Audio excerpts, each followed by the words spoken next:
Okay, now I'd like to ask the Associate Director to proceed with roll call. Trustee Buckland? Trustee Karkner? Present. Trustee Garrow? Present. Trustee McPherson? Present. Trustee McAllister? Present. Second Vice Chair McDonald? First Vice Chair McMillan? Present. Trustee McCray? Present. Chair Petersma? Present. Trustee Richards? Present. Trustee Swan? Present. Student Trustee Sidney Collard. All right, thank you. Approval of the agenda. Trustee McMillan, Trustee McAllister. Cast your ballot. Peter's coming back. John's in favor.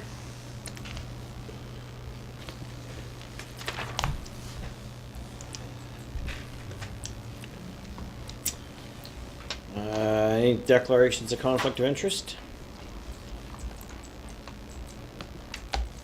All right, we'll move on now to our first item on this committee of the whole agenda,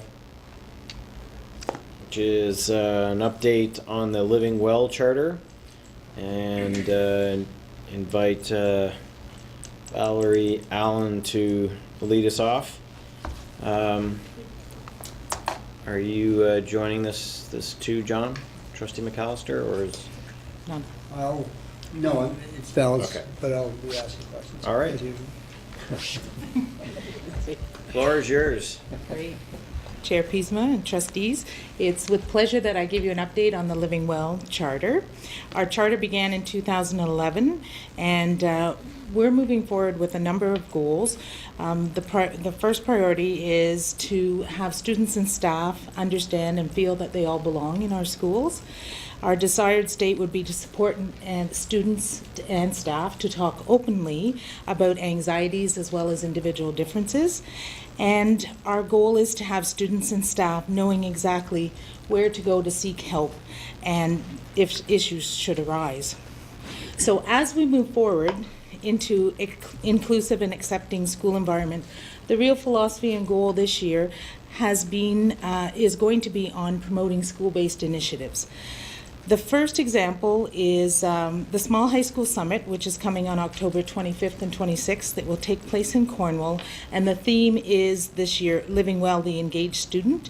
And this summit will showcase programming and services that are available from the community and also from within our schools that promote student wellness in terms of physical and emotional. And we know that when students are feeling well in these areas, it also leads to improved academic performances as well. The event will be attended by staff from our board, administrators from our board, as well as guests from outside the board.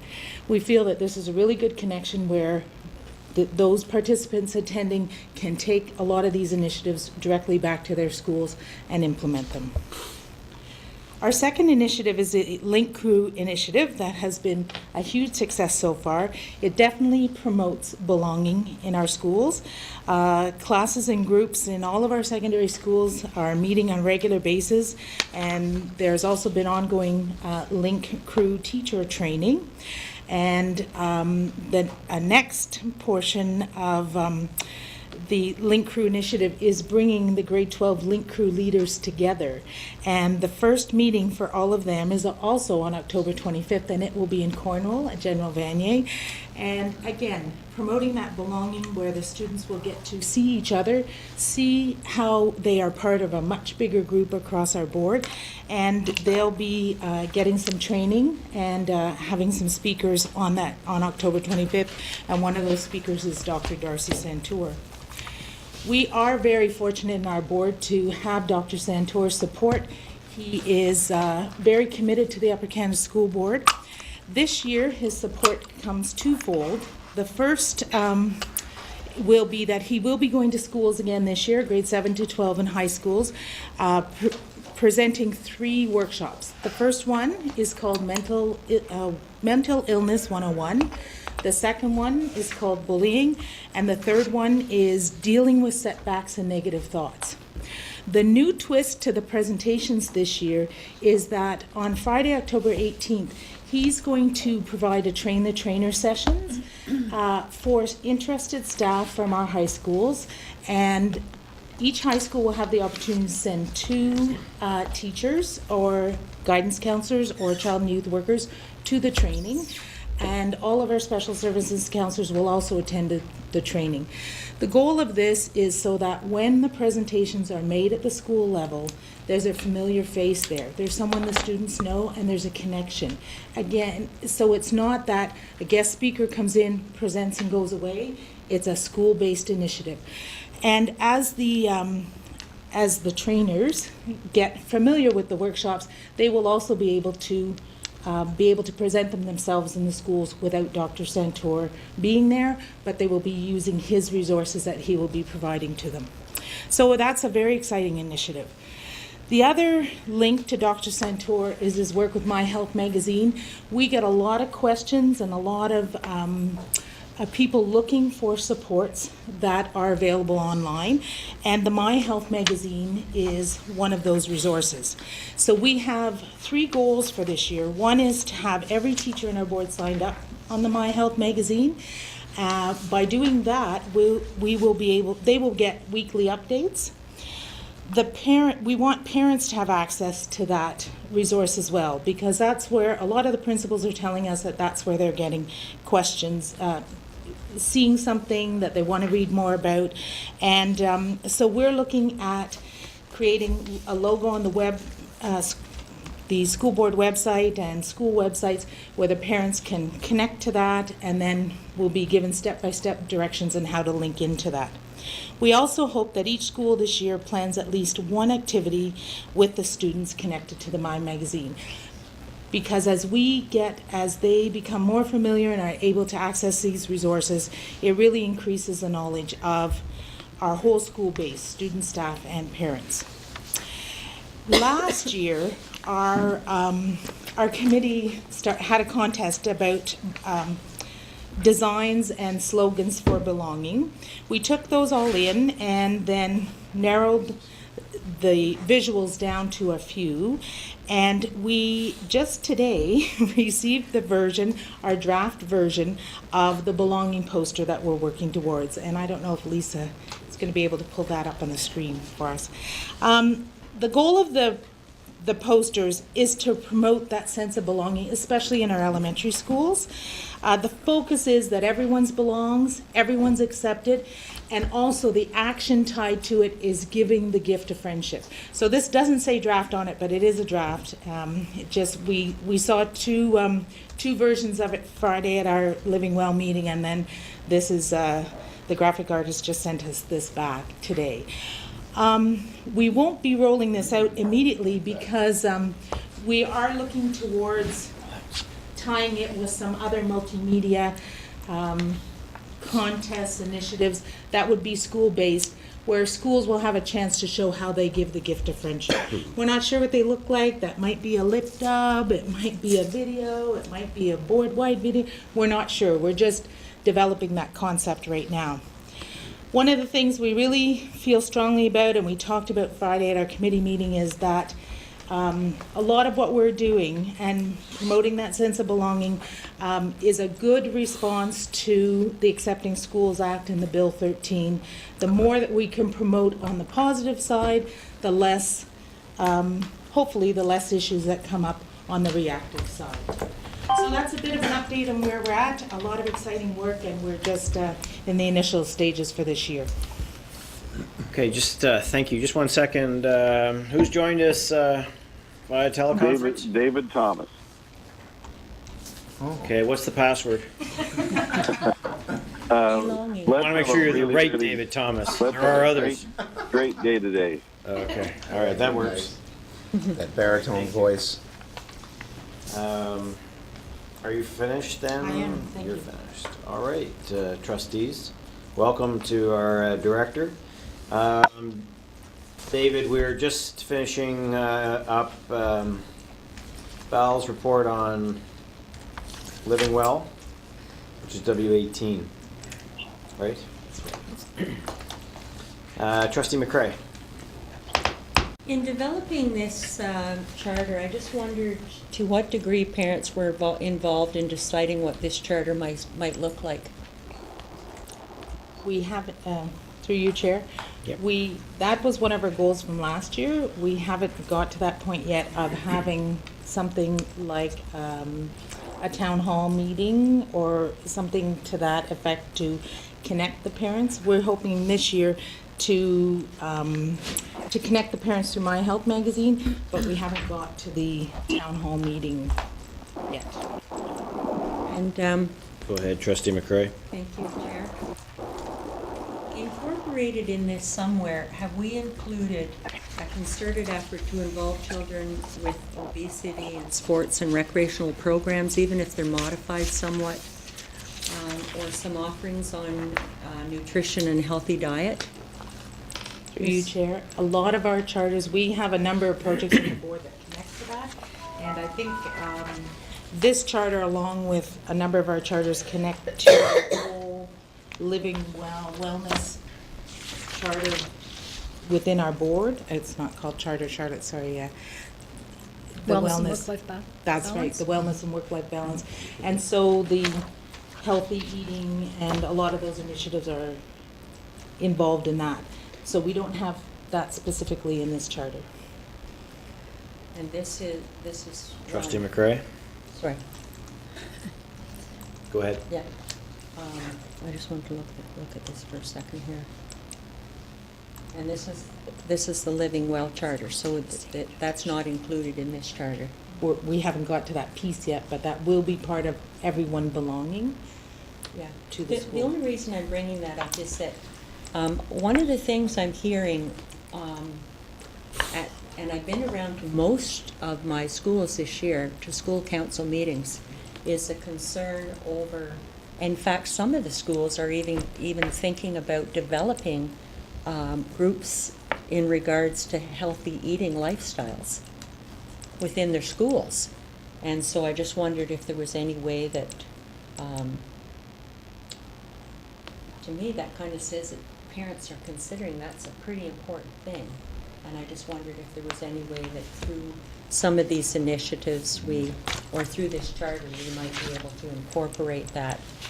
Like you've got parent connection, maybe we might consider adding that to that. Not to be pedantic, Trustee McCray, but I think the germaneness of your question is probably outside of the scope of what this is intended to be about. This is specifically targeted at mental health. And I think you're talking about some of the other initiatives like QDPE and those. I'm just not sure we have the right people here tonight to answer your questions. I guess I just consider the holistic approach to living well. Okay. Sure. Fair enough. Trustee McAllister? May I just answer Trustee McCray? Sure, go ahead. A bit of information. The committee initially was called the Mental Health Focus Group. Yeah. So the focus was, as the Chair pointed out, mental health and how we can better deliver services to students in our schools. But we wanted to put a positive spin, not a spin, but a positive approach to mental health, and that's why it was changed to the Living Well Focus Group. So I understand completely what your approach and your consideration for an holistic approach, but the focus still remains Mental health. mental health. Am I correct, Val? Okay, thank you. Trustee Karkner? Through you, Chair, to Superintendent Allen. Question about the magazine. Is this, what grade levels it's geared at? K to 12? Go ahead. Through you, Chair. Really junior up, not really geared for primary students. Okay, so say 4 to. 4 to 12. Follow up? Yep, go ahead, Trustee Karkner. October 25th, you say all of the Link Crew leaders are coming together in General Vanier. If we're at the Small School Summit, is there an opportunity that we could just sneak over and have a listen and a look? I think it's a fantastic, Link Crew is amazing. It's working so powerfully in the schools I'm involved in. I just like to feel the energy that's going to be in that room. I can just feel it now that it's going to happen. So, Through you, Chair. Yep, go ahead. Yes, many of us will be doing exactly that. Splitting our time between the Small High School Summit and the Link Crew Day. thank you. Trustee McMillan? Through you, Chair. It seems everywhere I turn these days, whether I'm watching TED Talks or I'm watching book trailers, it makes no difference. There's one person that's being quoted so often. His name is Simon Sinek. Simon Sinek says, "No one cares what you do until they know why you are doing it." What's the why behind our charter, and what's the why behind our living well? Go ahead, Val. Through you, Chair, the why behind this is, I think if we go to our poster, that gift of friendship, and if Director Thomas were here, he would talk about how that one friend can make a difference. And I think that is the why behind our charter. I think for some people, they do it naturally, but not everybody does. And not everybody recognizes all group and all people for their strengths. And I think that is the why behind it. I think that if we could link every person with at least one friend, we wouldn't have bullying issues. We wouldn't have the bullying issues that occur in society and in schools, and we wouldn't have people feeling ostracized and having negative thoughts. Trustee McAllister? Question to you, Val. Could you comment on the professional development that is going to be, or that is being directed, or has been directed to staff, in particular with regard to the mental health initiative? Because Dr. Santour is working with students particularly, is he not? Right. Could you add to that, Jeff? Are you talking about the applied suicide intervention training, that Yes. PD? Yes, and Uh, whatever, and there are other, Okay. Superintendent checker, Allen? for example, the checker flag. Right. Superintendent Allen? We have a number of initiatives. One is the Applied Suicide Intervention Program, where we trained 35 of our staff last spring to be able to recognize students who are considering suicide and being able to reach out to supports from the professionals for that. We are looking to doing more training for that. We have a number of high schools who actually also provide that training through their community partners. Checkered Flags is a document that was co-created by a number of agencies as well as ourselves and our co-terminus board. And that PD, through the special services counselors and the community agencies, happened in every school last year. And we see Dr. Santour's workshops and the work with the special services counselors in the school definitely a direct tie into that. And we have also talked about, the special services counselors have talked about how the workshops that we're going to be having through Dr. Santour's workshops is a great link to the Checkered Flag document.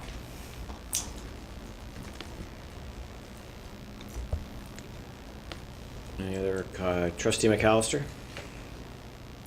Is it not true, to you, Val, that in response to Trustee McMillan's question, why the charter, is it not true that what we were trying to do was to model behavior that we really want to see in our students and in our schools, and that is that we're not afraid to talk about the difficult issue of mental health and mental health problems and teen suicide, which is perhaps a very real issue, and part of that is removing the stigma about talking about the issue. So I think that's what we're trying to That's do, right. is it not? That That's answers right. the why. I guess I do have another question, if I could, Chair. Go ahead. You refer a number of times to our desired state, where we want to be, I guess, at a certain point. On a continuum, say, of 0 to 10, where are we now, and how are we gauging this? Are we looking at perhaps gauging parental and student reaction and our rate of success by some sort of survey, or are we looking at that? Superintendent Allen? Through you, Chair.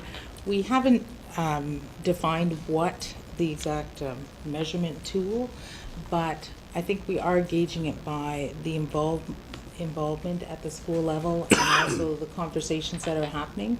I think we have a number of measures that are coming, and part of that will be through the Accepting Schools Act as well. The ability for different groups and organizations in their schools, to LGBT, to be able to create clubs within the schools, that sort of thing. And so those will be part of our measurement tools. Where are we at? I think we're lower than 50% right now. I think really we're more than initial stages, but we're just very early down that path. Thank you. Trustee McMillan? Just through you, just to continue that conversation. We're doing a lot of initiatives. We're bringing a lot of things into this charter, and we're now in the process of developing measurables so we can find out not only where we are, but where we're going. At what point do you see that happening? Because this, to me, is a wonderful thing that we're doing, but we certainly need to know the impact of what we're doing. And we can only know that when we can find out where we are and where we're going. So at what point do you see measurables becoming to the point that you can report to the board where we are at and how we're progressing? Superintendent Allen? Through you, Chair, last year we talked significantly about using some of the survey tools that are already within our schools. For example, the Tell Them From Me survey. High schools are using those surveys, and they give us some really good data about where we're at. And that is one of the tools that we were talking about using, because it really gives information about how students are feeling. So I think that when we met all through last year, we talked a lot about that. We talked about the concept of growing the green, if we're talking about the pyramid of interventions. And I think that will be a big part of our work this year, is developing that. What's it look like? What's the desired state specifically look like? Go ahead. Just to follow up with that. So will we be getting a report back of where we are and exactly what measurables we're using to evaluate the impact of what we're doing? Yes. Through you, Chair, yes, we will. Thank you. Anybody else? You have listed in W18 three measures already. Do you have any reports on how many secondary schools have individuals trained in applied suicide intervention? I do have that data, Chair, but not here with me. Right. Okay. And how are you have another measure which students will report that they will feel confident to share concerns and anxieties with staff or with peers. Which of those tools that you mentioned will you use to check that? Will that be your Tell Them From Me? That's correct. As well as some antidotal measures through special services counselors and guidance staff, student success teachers at school. That. Okay. And lastly, you have Link Crew for grade 9s will be successfully implemented with a potential expansion. I'm more interested in will it be successfully implemented. How are you how are you gauging that, the successfully implemented? What kind of look forward are you using for that? We are doing a bit of a research project on the Link Crew, and through a survey, teachers, student participants in terms of the Link Crew leaders, as well as the linkers, the grade 9s, non-Link Crew staff within the school and the administration. We'll be going through, we have 8 schools that we are doing a set of interviews with this fall, and then we'll go through it again next spring to see the change in that, and also to plan for the future. What do we need to tweak? What are our next steps in that?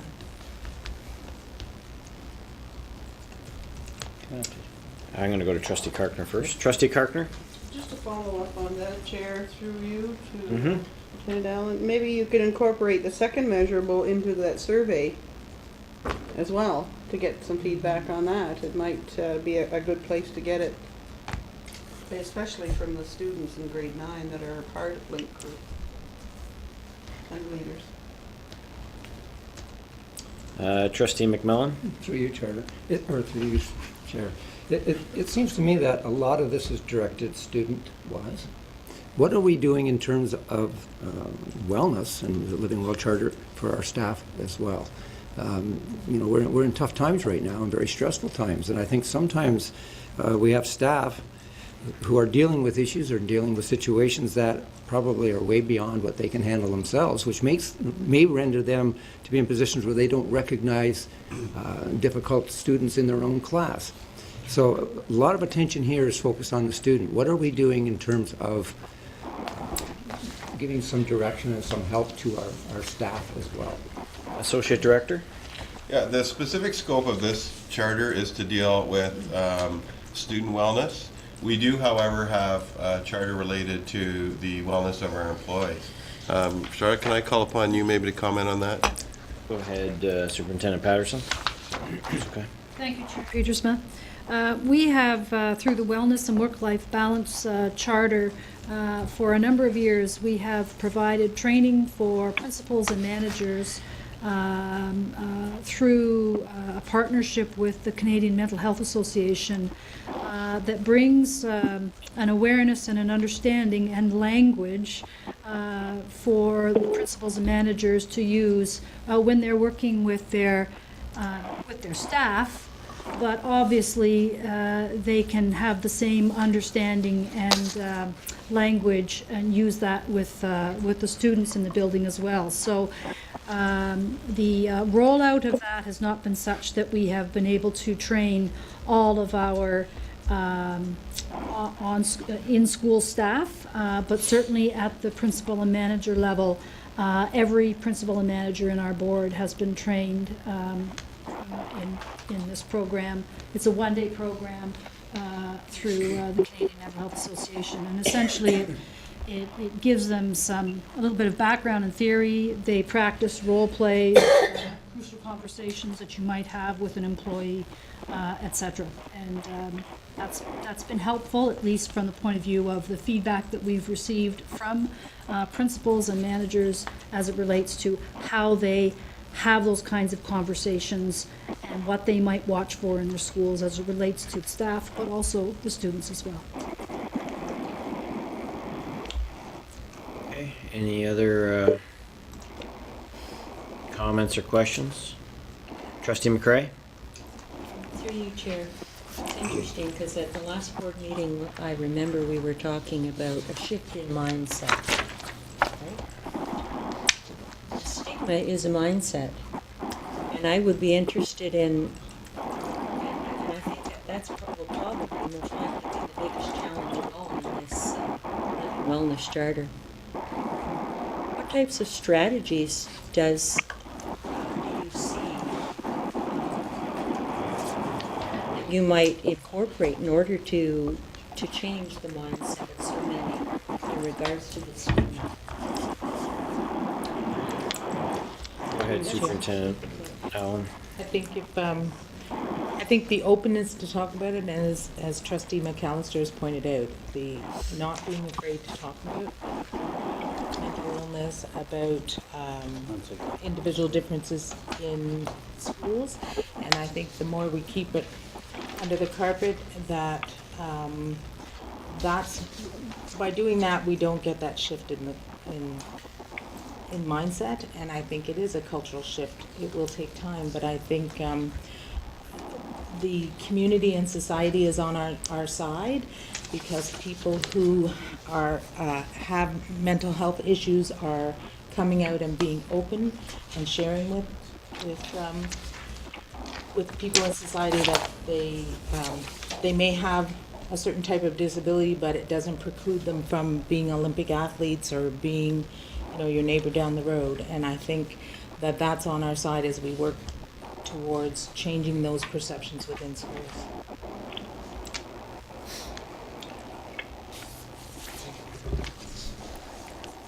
Yeah, go ahead, Superintendent Patterson. Thank you, Chair Peters. I note that the first week of October this year was Mental Illness Awareness Week. It wasn't Mental Health Awareness Week. It wasn't Living Well Awareness Week. It was Mental Illness Awareness Week. And so that is based, I would say, the beginning of a societal shift as it relates to how we speak about mental illness. And that it's not couched in another term. It's the purpose of that week was to recognize mental illness and bring awareness to our communities as it relates to mental illness. And I think that's a very important signal. Thank you. Trustee Garrow? Thank you, through you, Chair. I'm just hoping that maybe through, as Andy is a feeder system to it, that we don't leave out some of our secondary school counselors on this or on our students. Well, Superintendent Bell. So make sure that the training is available. We have a good history of that and make sure that we're doing that. Exactly. Yeah. Is there a problem? No problem. All right, thank you, Trustee Garrow. Trustee McCray? Just in closing, I think it should be brought to the attention of everyone that in mental health, only 5.5% of your healthcare dollars are being used for mental health challenges. And so as trustees, I think we should be advocating because we know that this is in our schools, and we do have a number of students that are facing mental health challenges. I think that we should really be bringing this to the forefront with our members of parliament in the spending of those healthcare dollars. And hospitals should be looking at, when they're doing their strategic planning, provisions for mental health. Thank you, Trustee McCray. Anybody else? I'm interested in the Link Crew piece. Link Crew itself did an analysis of the impact, and I'm wondering if we could, they looked at a dozen U.S. schools, looked specifically at grade 9, they looked at suspensions. Yes. And I thought that might be a useful template. And as we move more and more to the model of the accountability framework, I guess I'm thinking about when you come back next to report. So, and David, I hope you can hear, so you can agree or disagree. But as we, to look at your list, if we could, when you come back, see where we are with the applied suicide intervention, knowing full well that you're at the beginning of this journey, you're not at the end. I think that would be useful. The students will report piece. I'm not exactly what the look-fors are there that you could use to tell them from me, so I have less specifics, but unless somebody else wants to speak up. But the Link Crew, I would suggest that if we could see similar numbers to these, because there's really two questions. Was it successfully implemented, and is the program successful? This would certainly lead us to see that it was successfully implemented if we can score numbers similar to what other schools have got, and they're seeing in some things it's quite astonishing, the drop. So we should be able to see a noticeable difference. And whether it is attributing to living well may be another study, but I think that would be useful next time. Now, in terms of next time, when is reasonable to get an update on this? Did you have a plan when you thought you would come back? David, did you have any idea? Can you hear me, Greg?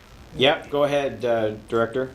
We're actually a little further ahead than I thought we'd be, and I think it's because of, as Trustee McAllister said, I think the beginning of this process we have chosen to be more than open, but to be transparent. And what we've really looked at is with Link Crew and with each of the charters and that have aspects that deal with wellness, is to really start to understand that the next phase will be, how do we know we've had the impact we've had? And I believe right now, as Val has said so well, there's real anecdotal evidence, and there's some specific evidence to say that this has taken place and done well. In fact, we have a good story, a local story where a school has made a stronger connection with its community, with its base, and they're talking openly about the issues so that we're not responding to a tragic event,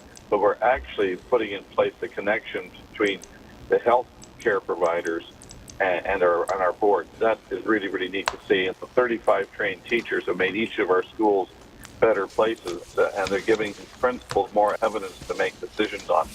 The next piece that is going to come down, because we're further ahead than we thought, will be linking the charters together to choose, I think, responsible metrics that tell us that we made a difference. And certainly we draw our line in the sand about 2010, 2011, and where we're going to be in 2012, 13. We've already made significant.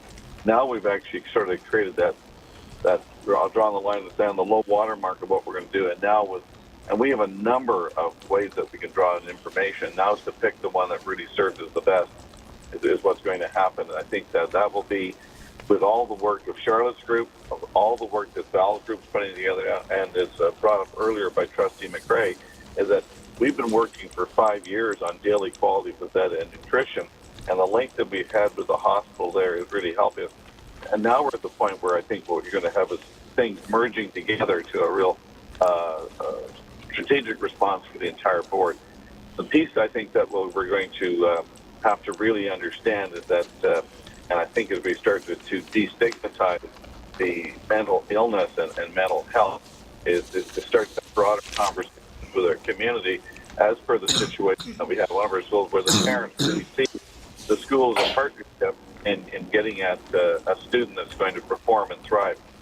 Going back to something Trustee McMillan said that's critical to this whole piece is the why question. And the why from the very beginning is we know that we have some kids who are not going to get their high school performance, or their certificate from the board unless we do look at this issue seriously.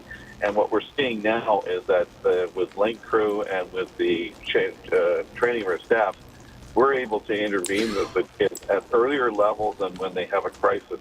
And as Val said very well, we know one of the major issues with students at school and with the mental health community, does a person have a responsible friend who cares about them? And like I say today, I think we're further ahead than we ever thought we'd be. Now is to put the measures that we can articulate and tell our community this is what we've done. So to answer your question, Greg, I think this is something that we should report back probably in the latter part of the spring after, we've been able to really look at the second a bit of training with our students, the second training we're going to have with our staff, and to say, this is exactly how we should lay this down for the entire system. So I think it's reasonable to expect something, and I'm hoping Val is shaking her head to confirm that. I think this is something that in April and May will be a really important, good news story for the board. Okay, so in that we would get where we are with the applied suicide intervention training. I'm unsure what the 2 looks like, but you have time to figure that out. And I would suggest that for the Link Crew that we have a look at that effectiveness of Link Crew in the freshman year of high school as a vehicle for change in academic achievement and adaptive school behavior outcomes as a template. Because, I think that gives it fairly, those are all things that we can very easily track: suspensions, absences, lateness, and they're showing a difference now. I guess the big question then is, after that, is what's the correlation between that and having a positive impact? I mean, you'd think, but certainly that'd be a start. Trustee McDonald? Thank you. I just wanted to focus in on some of the financial aspects of W18. W18 indicates you've got a budget of $80,000 in this 2012-2013 year, $50,000 in subsequent year for the next 2 years. What does that $80,000 buy us? Go ahead, Superintendent Allen. Part of that is licensing for us to work with the My Health magazine. part of that money is the training, the assist training, the training with Dr. Santour for our school staff. And part of that is, a small portion is the printing for things like the You Belong posters, that sort of thing. But the majority of it is for staff training to build the program and the licensing. Go ahead, Trustee McDonald. Thank you. So one of the aspects, you mentioned number 5 within the, what are we going to do to reach our desired state, the introduction of Link Crew. The Link Crew, I would imagine, has some expenses associated to it. Are those coming out of a board budget or the school budgets? Go ahead, Superintendent Allen. Both. There is a school budget part of it, and there also is a board budget piece So to the that. school budget portion, and perhaps isn't a fair question for you, but the school budget portion, is this something that was given in addition to the schools? Or is it expected to come out of their existing school budget? Is there anybody that can you answer that? No. Associate Director Carswell, do you? I was gonna ask, Director Thomas, you there? Yes. Did you hear the question? Yeah, I did.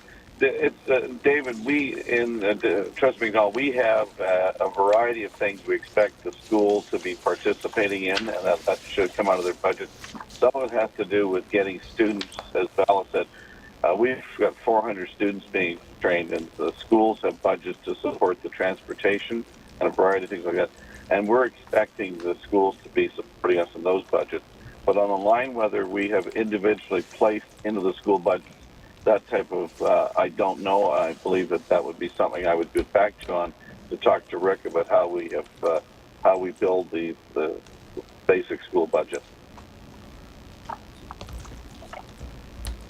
Go ahead, Trustee McDonald. I would like to have a follow-up to this, and so that we can clarify that, because my concern is when we do, and I'm not minimizing the program by any means. I know there's an expectation on schools to do that, but there is obviously a shuffling of money within a school budget. If we're expecting to do one thing, something is going to slide if we don't give them additional money. And I would suspect that we as trustees are going to hear about that from the school communities if something else is sliding. And so I think we need to be aware of that. And whether it's through these types of presentations, you know, through the updates, or whether it's through our budget process, those are the kind of things that we need to make sure that we're in the loop on. So I would hope that we can get that information as we move forward. Chair? Yeah, go ahead, Director. I think that's a very reasonable question. I think what we'll do when we give you the update that you've been asking for with the metrics and the things that go with that, I think we can easily break down and say, this is what we've been expecting the school to contribute, this is what the board has contributed, this is where it's going, and so that you can accurately see that as we go through. I think it's a very reasonable question. Be okay with that? Thank you. Trustee McAllister. May I just comment on the question? Sure. It's a valid one, but much of the work and much of the best work, I think, that is occurring is school-based. And school-based activities do not necessarily have to cost a great deal of money. And also, I would like to add that using our partner agencies, and in particular the United Way, which we fund to a small extent, I guess, on a particular issue, we see that translated in presentations to many of our schools right now, in this area at least. But I am really so pleased that all our schools are in one way or another working on projects throughout the year dealing with this whole issue. And again, as I say, it does not have to cost a lot of money. Well, certainly part of the debate too would be that if you see, as they're suggesting here, a 20% drop in suspensions, that could alleviate some of the pressure on some other areas. So there may actually be a bonus to a school, but I think we have to have the data just to assess it. So I think that's useful.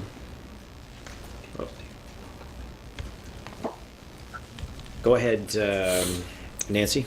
Chair Peterson, I just checked it on the school budgets, just to clarify that there was nothing specifically added for Living Well in the 12-13 school budgets. But I would need to go back to find out how we were to get that money to the schools. It must be by another means. Okay. Thank you. What's your title? You need to... Controller. Okay, controller, thank you. We appreciate that feedback. That was good. We appreciate that. The speed. Does Superintendent of Business, Mr. Gales, have access to the same screen, or is this a private screen you have access to? He would have access to Okay, that. thank you. Any other comments?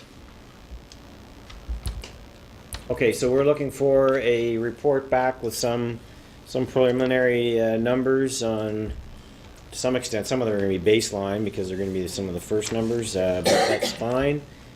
Sometime April, May.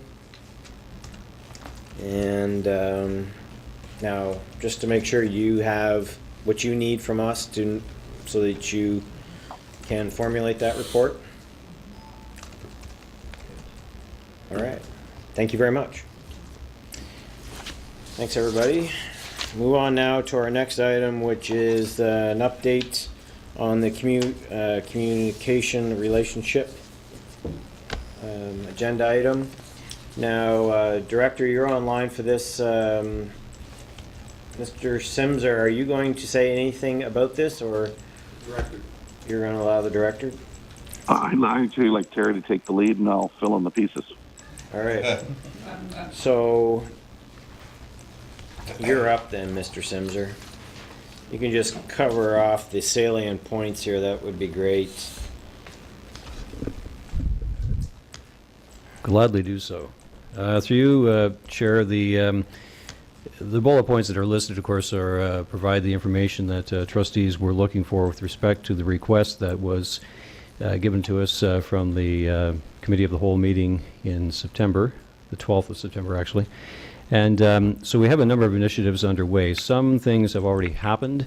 Most are being established or being created, and there are a few things that are going to be happening in the near future. I'll draw your attention to the final item in the bullet points, and that is developing a 3-year strategic plan for the department. And that would, of course, align with our board strategic plan, our 90% graduation rate, and the other crew initiatives that we have undertaken. And I draw it to your attention first because it really is what I believe to be the most specific and the most required element of where we want to be as a department to clearly demonstrate that we have that alignment. In respect of that, we will be working on crossing the T's, dotting the I's, and putting that document together over the next, we expect in the near future. We haven't got an exact timeline. It could turn into something that could take more than a few weeks to complete. The other part of it is that that plan, of course, will reflect the various initiatives that you see listed in the bullet points. For example, creating a communications cabinet, for example, that has representation from all stakeholders, including our unions. And we see that as an opportunity to further develop and strengthen a dialogue that does exist on a more informal basis at the moment. We want to make it more formal so that we have some clear expectations from what the department is trying to achieve, but also where the various stakeholders fit in regard to aligning with that and providing us with their advice and opinions and guidance. The Key Communicators Network, you've heard a number of comments around this from the Director. That has been established. It is working. We've had some success with regard to a couple of issues back in May and June, in which there were a couple of issues arose where there was miscommunication and certainly misinformation, very inaccurate information. So we were able to call upon that network to do a couple of things, certainly writing some letters to the editor. We had some of our school principals doing that with respect to one of the issues. And so it is a network of people who are there to assist us on a moment's notice. And what's interesting is there are really two components to the network. You've got people who are within our board, who are part of that network, Beyond that, you've got people who live in our communities who we consider to be ambassadors. And those are people who we are regularly providing information, fast facts about our board. This has been happening for the last few weeks, actually. So they begin to develop a better understanding of exactly what our board is about. You've probably heard the different stories pardon me, from the director. I know there's one time in one of the areas of the board where the one parent knew all about the school but had no idea that it was part of the Upper Canada board. And that's a reality. We're such a large board. We have 87 schools. Not everyone relates to the board as what it is. They relate to the local school where their children go to school. So we need to provide some better education and information to strengthen that, and certainly that is one opportunity that is working well through the ambassadors. Also forming an advisory panel. This is a group of about 19 employees of our board. We've already met to go through, actually we did some PD with them in regard to social media communications, and in that regard, the advisory panel will be providing a lot of key advice to us. One of the, I would say, more unique initiatives is the creation of an Upper Canada television network. Now, this would be an internet-based television station. It's in its infancy in the context that we're looking at what some other boards might be doing. One board in particular in Tempe, Arizona, I've been in contact with in regard to what they're doing. Some years ago, they hired a person who was a videographer working for a television station. And they hired him to be the communications guy for the board, and they saw that as an opportunity where video is such a strong medium. Why wouldn't we use that to tell the stories of our students? And so they've been very successful with that, and we're looking at replicating that in some manner. You know, we're pardon me. You know, we also are increasing our use of social media, and that will continue. It's a daily activity. We're monitoring Facebook and Twitter in particular, and really each and every day. Thank you, Charlotte.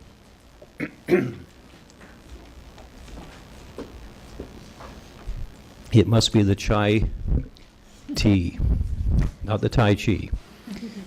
And in that respect, we use that as a very effective tool to monitor what are people saying about us. And to be frank, we had one parent who was writing a lot of Facebook information about her disappointment with the experience of her child in school. And it was a hot issue. It was bullying.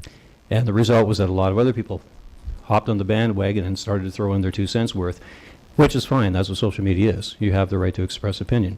But we had to also be monitoring that to say, okay, well, what's the truth? And number one, what kind of communication do we have with the parent who's complaining? Is there some way that we can set up a dialogue with, or if it hasn't already been established, certainly recognize the need to do so. So that's a good example of where social media is boding well for us to keep apprised of what people are saying about our board and about our schools and about our staff. It does get that personal. Certainly the monitoring and auditing of school websites, you've heard about that.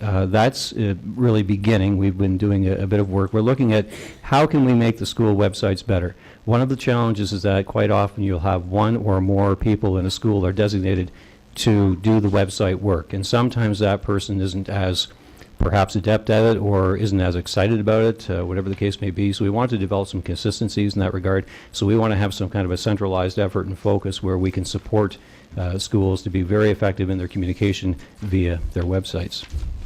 Certainly there's training we're developing as well for school office administrators, for them to work with their principals in regard to, again, building the capacity for them to oversee their websites and ensure that they're being used as effectively as possible. Certainly the, I believe I've covered the major points here, so I would offer that through you, Chair, if there are questions, I'd be pleased to answer. Sure. Director, do you want to add to it? Just thank you, Terry, and you've captured the big nuggets. A couple of the pieces for trustees to have information with. The Upper Canada UC TV, we see that as being very, very student-focused. In fact, what we're looking at is that we have some students who are way ahead of us on this type of information and how to use these types of things effectively to communicate and to push out information, but also to tell stories. And we've learned this mainly through our character education work that we have done when we have our reel-to-reel. We've had productions coming in from middle school age kids to secondary age kids who are using production things that are just amazing. And we realized that we can really tap that resource to bring a group of kids in who will really be able to help us to tell the stories of our schools, to tell the stories of our track events, to tell the stories of our musicals, to tell the stories of our things that are going on, so that these are things that would go up into our web-based television that people could draw on from all over. Grandparents could watch the volleyball championships from VCI. We could have the 7-8 soccer championships being held at North Grenville. We're able to put the video, bring this in, and that the grandparents who perhaps couldn't get there will be able to watch our own group of people doing this type of television work for themselves and for their communities and telling a story. And we think we're going to have a tremendous amount of buy-in. The other piece that's critical here, too, is going back to the most expensive part of this, I think, will be the training of our principals and the trainings of our office administrator and lead teachers in the whole aspect of a relevant, meaningful, easy-to-use, nice-to-use web-based school systems. The other piece that we really have to take a look at is how do we align a school's website or their Facebook presence with what we expect as a board of trustees. We have some schools that are doing some magnificent work now in social media and telling the stories of their schools and really getting things out there quickly that will make their schools, one, is very relevant and meaningful and knowledgeable, but also makes them a whole lot safer when you see how their parents are able to go in and get almost up-to-date information that's coming out. And one of the things that we have done is we've asked Chris Boston to do, and he's been working on this now for about 9 months, and it's nearly ready to come. It'll come out for us. Is what does a school, a principal, great communicator, what are the tools they're using, and what are the effective traits of a principal that communicates well with their community? And that's nearly ready to go, and that's going to help with this process as well. But the most important thing, and I would like to clear up any misinformation, this isn't about us pushing information out to people. It's about us being responsible with information we take in as well. And it's not because we're playing we got you, you're not saying the right thing, because if a parent is telling us, and Terry gave the example, that their son or daughter was either being bullied at school or bullied on Facebook or bullied on social media, how can we now, if we get that information and we can take it in responsibly and subtly, how do we make sure that the school resources are applied to that the right way, that this difficult situation can be alleviated and dealt with? And so as we have really put a great deal of time and a great deal of energy into this, we're just beginning to understand where we're going to go. And the 3-year strategic plan is going to be critical because, as the trustees are aware of this, 5 years ago we didn't have Facebook. Or 5 years ago, the social media wasn't perhaps a way that we communicate with our parents, but also our grandparents and our community. And so we understand that we're going to have to do some really important work. And I think this 3-year strategic plan, when it comes back to the board in this first draft, will be an opportunity for the trustees to see the work of the group and how that not only we're going to be training our staff, but we're going to have to retrain people in our communications department, because one of the things we realize that we've come to is this whole aspect of communications and being a responsible communicator is really about all of us are in the enterprise of sharing information about and communicating and dealing with relationship management with all of our communities. And so one of the things that we're going to take a look at is we've put the rubric that will have to be attached to this to say, are we actually hitting our marks properly with the right metrics and so forth? Do all of our staff realize their role, that they themselves are chief communicator, and do they have the proper information and accurate information to share with their broader community about what they're doing? And so we have taken this on very responsibly, but we also know that we have, every time that we come and appear that here's a good solution, there are 19 questions that come up with that solution as well. And so what you're seeing in front of you tonight is the direction that we're headed. And I think that the 3-year strategic plan will be a critical tool to advance the cause of communications and relationship management. Thank you, Director.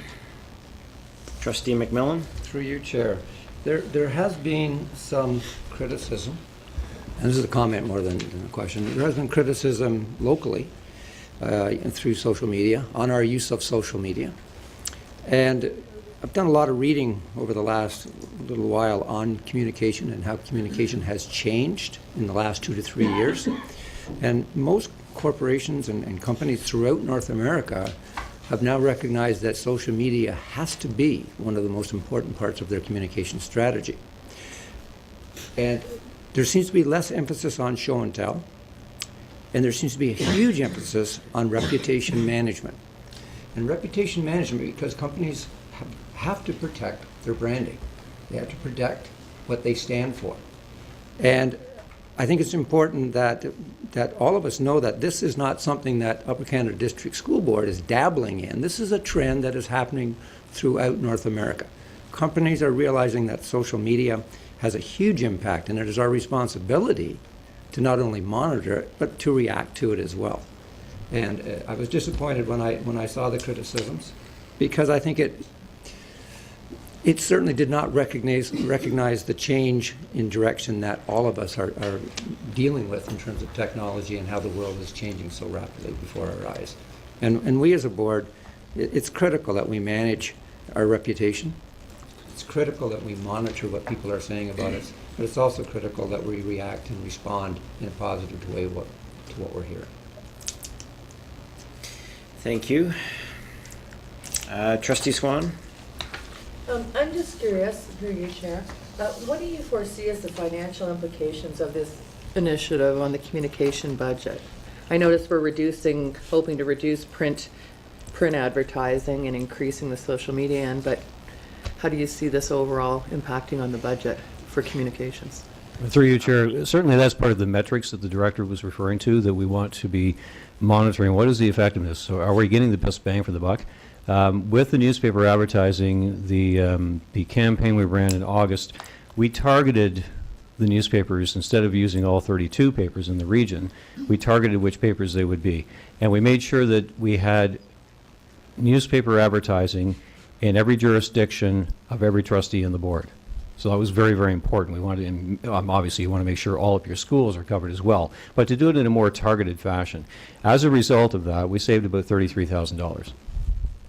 Now, the metrics on how many people looked at the newspaper ad and decided to have Johnny go to school in our board, that's a more difficult one to determine, but we have set up metrics that we've started to use where we have a better idea. There was one example recently in a school where I believe the number was 7 children were registered as new students for a full-day kindergarten. And it turned out that it was word of mouth was the most effective form of advertising. So that goes back to what are people saying about us. So you could say social media has a direct impact on that. But we found that newspaper advertising was at the bottom of the scale. So we believe we're moving in the right direction. I don't have a figure for you tonight, certainly don't, but I will have, or we will have, certainly more and more metrics, not just financial metrics either, but a number of other metrics to provide trustees. Go ahead, Trustee Swan. The secondary to that, I noticed it also said why people are choosing us as a board. And I know it says further in another point that we accept constructive criticism to make us better. I'd like it too to be all inclusive and ensure why people that we're looking at why people aren't choosing us as well. Are we doing that? Well, this is in its infancy of getting the metrics together. Certainly it's easy to ask the question, why did you choose us? Because we have that communication, that dialogue already. For the person who doesn't choose our board, it's a little more difficult to find that because you don't stand in front of a school at another school board and wait for the parents to arrive and say, by the way, could I get 5 minutes of your time, right? So it's a more difficult metric to capture, but I welcome the suggestion you're making, and so through you, Chair, I would suggest that we're looking at all possibilities and we welcome all suggestions. Actually, Trustee Swan, that is actually part of our accountability framework. So we'll actually be measuring that and should have a report very shortly, which will give us a sense of percentages, who is, who isn't, and those that are not choosing our board or not recommending our board, why. So we should have that information shortly. And that'll be part of our framework. Greg, Chair. Yep, go ahead, Director. Through you to respond to Trustee Swan's question, which I thought was excellent. I think you're actually going to see a real change in how the budget is built in communication. I think as Terry's already said, that we're learning some valuable lessons about how you do a multi-leveled approach to a community. One of the things that we specifically designed at our kindergarten attraction program was using the radio to drive people to our website and using the larger newspapers and those types of things, again, to drive people to our website and to our school website. Cindy Peters, new in our department, she has been tracking all of our kindergarten registrations and asking that very question, why us? And again, as Terry said, that the vast majority of our parents are picking us because of what other parents say about our schools. The next, as you move down the list, it comes down to this is the school in our community, or they've heard, or they have gone into the website and say, this is the school I'd like to go to. And we saw so many that said that they went straight to website-driven decision-making, and that's one of the reasons why we are going to create this audit function of saying, what does a really good school website look like, and how does it maintain so it's relevant and up-to-date? Because there's nothing worse than going to a website and say that the old principal who used to be there has been moved to another school. You have a new person, you haven't updated that, because that says something to somebody right away, say, well, they're not even keeping this thing up to date. So we're going to come back, and right now I think our budget's going to be neutral. I think we're going to have some savings, but I think the area of training that we talked about in the Living Well, we have training for principals. We have training that's going to be happening for our key communicators in our schools. We're going to have, particularly as we've now been able to create a new sort of a standard in our offices with dealing with budgets and school-related budgets. Most of our school administrators, our secretaries in our schools, are latching on to the website, are looking at how they can take what used to be the traditional once a month letter home to the community, and how you'll bring that into your website and your Facebook, so you're getting information out in a timely way. Almost to the point where we would have teachers with individual Facebooks telling their parents, this is what's happening in school today. These are things that you can be prepared for. This is all in an area, and I see eventually some cost savings. But right now, with some of the cost savings, we're going to be putting that right back into updating some of our material that we use. By this, I mean technological material, the type of things of having better cameras to capture things with, better devices to take a look at our website, and better software that'll help us to be able to tell the stories and to reach out. So right now, I think there will be some cost savings and some decision making that we're doing, but there is going to be some spending in some areas so that we have some up-to-date equipment that will make all of our communications more meaningful. As Jeff has said, that group that's out there watching this will say, this is first class. Not only first class pushing information out, but how do we know that the parents are getting it so that we get feedback instantly from our parents as well? So I think this is going to be a budget that's for the next little while that will fluctuate, not dramatically, but will fluctuate. And I think when we have the 3-year strategic plan down, I think you're going to have a budget and budget projections that really nail those things down. Currently, you have in your crew documents an expected incremental increase this year of $100,000. That's what you have right now. Yeah. Is that still valid? Yeah. That's part of C49. Yes. Trustee McDonald. Thank you. I do want to point out, there's a couple things I wanted to I guess, clarify and ask some questions on. First and foremost, we talk about the gathering of information through this report and our previous report, and there's been some, I think, confusion or misunderstanding from either the media or the members of the public, the reason why we're doing that. And I think the important piece that we need to specify is that, yes, we want to know what people are saying. Yes, we want to have an idea of what's happening in the cyber world, but it is an era of continuous improvement. We need to know what's being done well, what's not being done well, and how can we make improvements on that? And if we're not monitoring those types of things, then we don't know what we can do to do better. And that's an important piece that we need to do. It's not a reactionary piece. It's not something as important as correcting a school name or those kinds of things. It's ensuring that we have an opportunity to make those improvements where we think we may have dropped the ball as a school, a board, whatever the case might be. So those are the kind of things that that we need to make sure that people are aware of. It seemed to be a little contradictory, I guess, to some members of the community and the media that we were just basically being cyber spies. And I don't believe that's the case at all. Through you, Chair, may I respond? Sure. Go ahead, Director. Trustee McDonald, you're absolutely dead on. This isn't to send out a group of people to say, you shouldn't have said that and we're going to get even with you. That, in fact, I think the information we want to get is, as Terry's described, if we find out from a parent that they're dissatisfied with something, is that because we can get it quickly now and we're not waiting for it to show up perhaps in a parent's note on the bottom of a report card, is that we'll be able to say within days or even hours to a parent who's perhaps upset over a busing situation and sends it back on Facebook, that the principal and the office administrator in a school will be very quickly able to respond with our bus operator and our bus people to a situation, so that we become more nimble, more quick, and more responsive.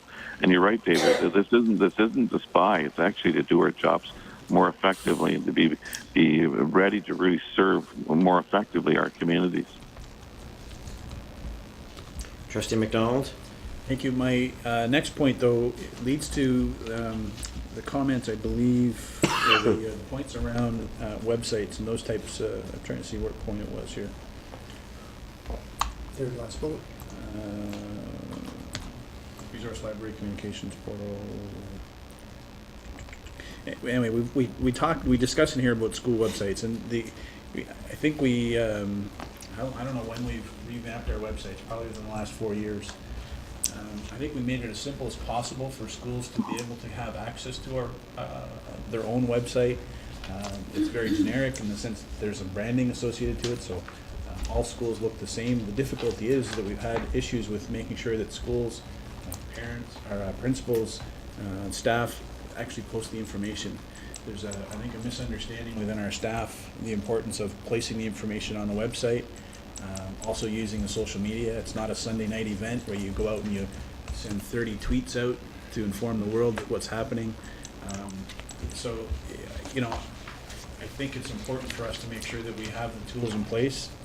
They are there. It's trying to make sure that we understand the school's role in communicating to the parents. And it's gone beyond the school newsletter that we would send home to parents. There are many, many other avenues. We just need to make sure that we convince the people within our buildings that they just have to push the button and get the information up. And that's an important thing. I think we've made it as simple as possible for them. It's just hard to get them to do it. In some cases, it's very effective. They're very good at getting the information up. So I'm hopeful that we can get some mindsets changed or some attitudes changed that way. The last point that I wanted to talk about, which is the last bullet, developing a 3-year strategic plan, communication plan. Within the CREW document, W49, it doesn't indicate in there that we would be talking about a 3-year strategic plan. So I'm curious to understand whether that was an intent within the program originally, and the $100,000 will encompass that. But I'm also curious as to when it's being developed, that hopefully, I know it wants to align itself to our CREW strategic plan. However, I'm hopeful that will come back and the trustees will have an opportunity to discuss some of the points within it and hopefully set some direction as well, because I think it's important for us to understand how we want to communicate as well, or we need to provide feedback how we want to communicate to the greater public. Through you, Chair, may I respond to both those points? Yeah. Sure, go ahead. To the first point that David was making, and I agree with you, David, that there has to be some attitude changes and some adjustments. And some of it is quite profound, a change in attitude. Some of it is to tell someone, here's an easy way, here's a shortcut to do it. I was going back to something I said earlier, and I want to perhaps articulate it better. One of the things that we're able to do that has come out through our finance department is that we have created these new positions in our board where we have people going out that are helping our office administrators and principals organize their budgets more effectively and to track things down. And you do know that Tracy Maillet plays a very important role of doing as independent audit for our board. She goes into our schools and she takes a look at what's going on. And I can announce right now, as a part of this, that this job has really worked out really well because schools really know what they're supposed to do. They know what good looks like, and that the school book should look that particular way. And I think that for the first time in our board, I think office administrators are feeling very good about the direction that's going in. That has relieved them of some time. In some cases, 5 to 6, 7 hours a week, where they'd have been counting money and doing change and different things of that nature. And now where can we take that newfound 5 or 6 or 7 hours and apply it to our system? And we see this as part of the training. So the audit part will be is that what Cindy Peters is being trained in right now is to go into a school, the webs and the different places, whether they're on the Facebook or whether there's a single web-based format, is to go in and talk to them about what they're doing, show them what good looks like, and by examples in our school system. And we have some real good examples of websites and Facebook presence and social media presence that is really, really powerful. And to draw that to the attention, then to show them, as you have said, David, that there are some easy tools. Some are not that easy. Some easy tools to post and to get accurate information up for your parents in a timely way. So we feel good about that, and I think that this is not one of those negative audits to catch people and slap them across the wrist, but really it's going to be one of those ones where we connect schools to other schools that are doing really, really good work in this way, and through the audit process of the website and what's happening with social media, and with perhaps how the school is presenting itself publicly and privately in the community, how it can help. I think that's going to really start to create draw a line in the sand and say this is a minimum of what good looks like. Now you can do a lot more, but this is what we're expecting. On the second part, David, I just really agree with you. I think that more is expected, and what we have to do is in the case of the school framework is to say this is where we're headed. So I'm comfortable that we're starting to answer your questions. We're not totally there yet. And when the 3-year plan comes to the Board of Trustees, it's going to be a draft. We want you to take ownership of this because, as you saw in the first presentation, it's communication as a shared enterprise.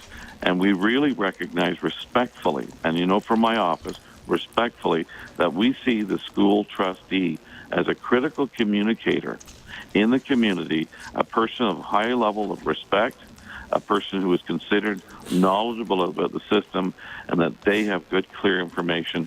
And so we want you to see this, to take ownership, and of course stamp it and say, I agree, I think this is where we're headed.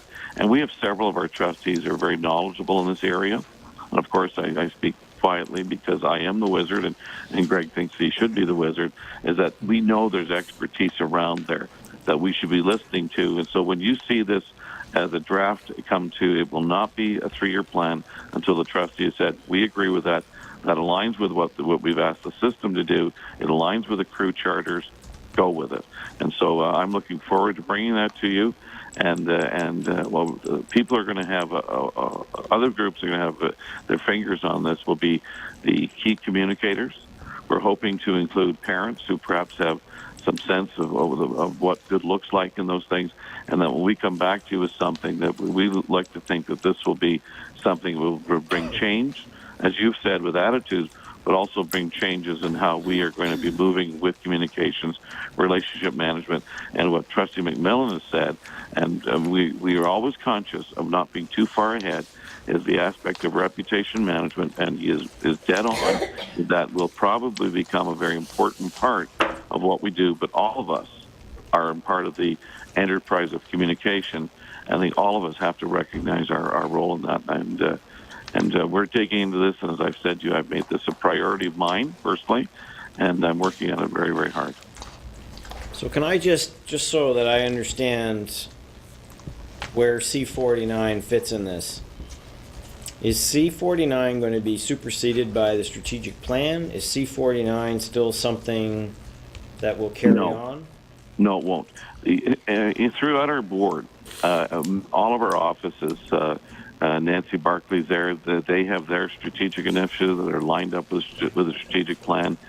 Jeremy and the IT department has critical initiatives over a 3 and a 5 year plan. Those are all of their work to support the endeavors of the work that you're asking us to do through the strategic plan that you endorse every year.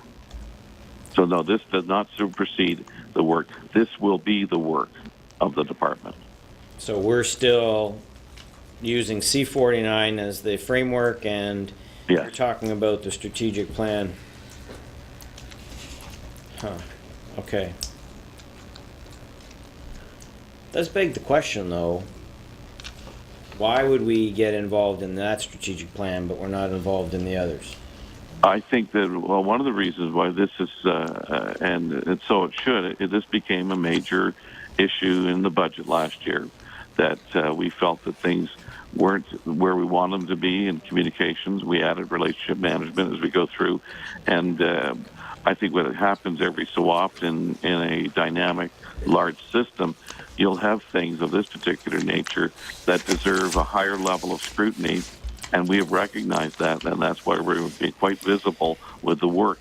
And if the Board of Trustees in another time were just to find another area and say, we want to head to put the magnifying glass, for lack of a better term, on an individual department, I'd like to think that we're modeling that you don't run for the hills and hide, but you look straight at it and go to the problem and you solve it. And whether that's in any one of our departments that we have as you go through that, if the Board of Trustees feel there should be some additional scrutiny and responsibility and accountability, then I think we have to respond. And I think we've responded openly and in a non-defensive way to tell you that, one, we're listening, and the other one is that we're responding.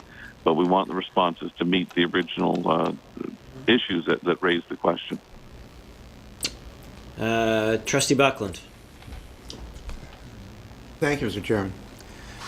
We know that communication is difficult, and when it's effective, it's somewhat similar to being at a graduation, when everything is right. And maybe we can't really measure it, but I think we have to keep at it. And I know I've never had anyone say to me when we looked at the 2 colored pages advertising our board, saying, "That's terrific. I'm really for that." I always got, perhaps I'm dealing only with ultra-conservatives, but said, "Oh, why did you do that?" So there must be another way of measuring that I'm not aware of. What I see here, and I smell centralization and electronics. And what I want to see is the regional and the personal and the human approach. Now, I know you're reaching out with the electronic side, but I don't want you to use this central vacuum on the principals and these key administrators and communicators and bring them in here and then somehow put them out and lose what they already have. When you look at the work that's being done in weeklies by someone in a school, it's excellent. I don't see that reflected in the same kind of media flavor in our daily newspaper. And so I'm concerned that there's excessive centralization, and we know what Drucker said about centralized agencies, which have existed for a long, long time. But can I be assured that it's going to be with something that has a regional flavor and a personal flavor? Through you, Chair. Go ahead, Director. So, Mr. Buckland, Trustee Buckland, first of all, this is one of the discussion points that we've had within the group, is that we know there are some traditional things that we can't give up, and we also know, for example, that we could say, well, let's give up on the newspapers altogether. We won't buy those 2-page ads. But the moment you do that, we have people who've said to us, as you know, Trustee Buckland, well, I saw the other 3 boards all well advertised there. Where were we? Why aren't we in there? And I think we have to recognize, and I think you're calling for this as a balanced approach. Just on the second part, Trustee Buckland, that you raised, that I think is critical. I really believe that when we have the schools trained effectively, that the regional stories that have to come out are really going to come out from the school-based communicators, the people who will tell the stories of their school effectively and get that out there. And I mean, right now we have, I would say, 5 schools that are really starting to understand that they are really the chief communicators to their community and to their region about the school, and that as people continue to be suspicious about things that sort of come out from the great big board office out there, here's what's happening today. And I think that as we plan this, is to find that real balance between what does the system expect you to do, and how can you make sure the flavor represents the community that you're working and serving in, and and striking that balance will be critical to the success of the communications department, but also for the schools as they individually communicate in their region. Director, just because I think it's important that we not lose sight of the fact that you have created a position which one of its main focuses is to support schools in their efforts to communicate. And having been part of the meeting that the session that you ran in the summer to kind of kick this off, the brainstorming sessions, that was really the message and the direction that we were going, that the communication department was going to see its job develop into supporting schools. So in my head, when I look at it, I'm having a different read of it than Trustee Buckland, and maybe one of us has to be wrong. No, I think you're I might be. Listen, I'm not. But my understanding is my understanding is that this is very much a program of decentralizing the message. Yes, it is. And this may sound political, and I'm not the politician, but we're actually trying to do both of those things. What Art has asked for is a very meaningful connection with your community, what you're going to do, but also that we also have our brand protected, that people, and it was said earlier by, I'm sorry, I've lost in the discussion, that, we have some people out there who don't even know that, we're their flavor. And what we have to recognize is that may not be important, but they do have to recognize is that our Board of Trustees has a level of excellence that they're asking for the schools, and they're the ones that set the table. And so that's the piece that we think is critical when we go through. So I'm hoping that we can hit Art's ball out of the park. I'm hoping we can hit your ball out of the park, and that we're trying to do both those things. Trustee McPherson?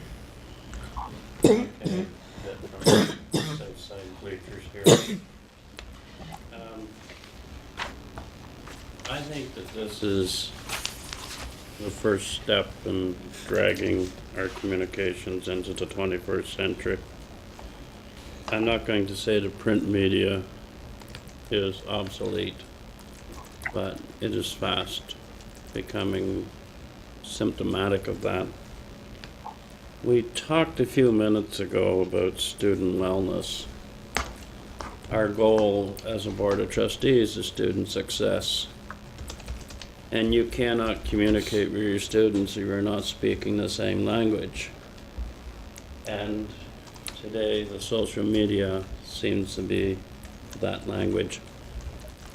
Most parents have email, Facebook pages, and once a student gets into high school, they're usually packing a cell phone and they've got Facebook pages out their wazoo.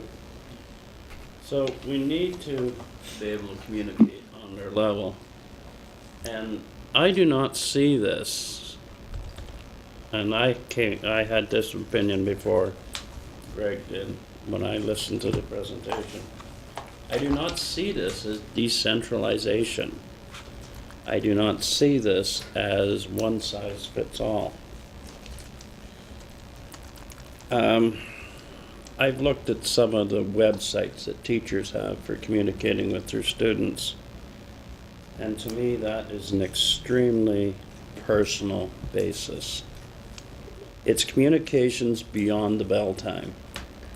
And if it means to accessing that tool by embracing the social media, it is paramount that this board does that. School websites, I've looked at a great many of them. And yes, they can be generic, whitewashed school websites that all look the same. But with a little bit of guidance, each one of them can bring a local flavor to it. They talk about their programs, they talk about their opportunities, they talk about the things that have happened, the things that are going to happen in the school. And the beautiful thing about it is, it doesn't matter whether you live in Cornwall or Lanark Village. Anybody can view it. So I think this is a good step forward. It's the first step, and I look forward to hearing more. If I might, just because I think it's useful to add this piece of information, I've had a few meetings with the editor, one meeting, and numerous conversations with the new editor of the Recorder and Times. And I know that when we talk about print media, we still think of Recorder and Times as print. But when you talk to him, he'll talk to you about the value of their website and the traffic, and how that really is the way, you know, they see the model and the advertising infrastructure around that.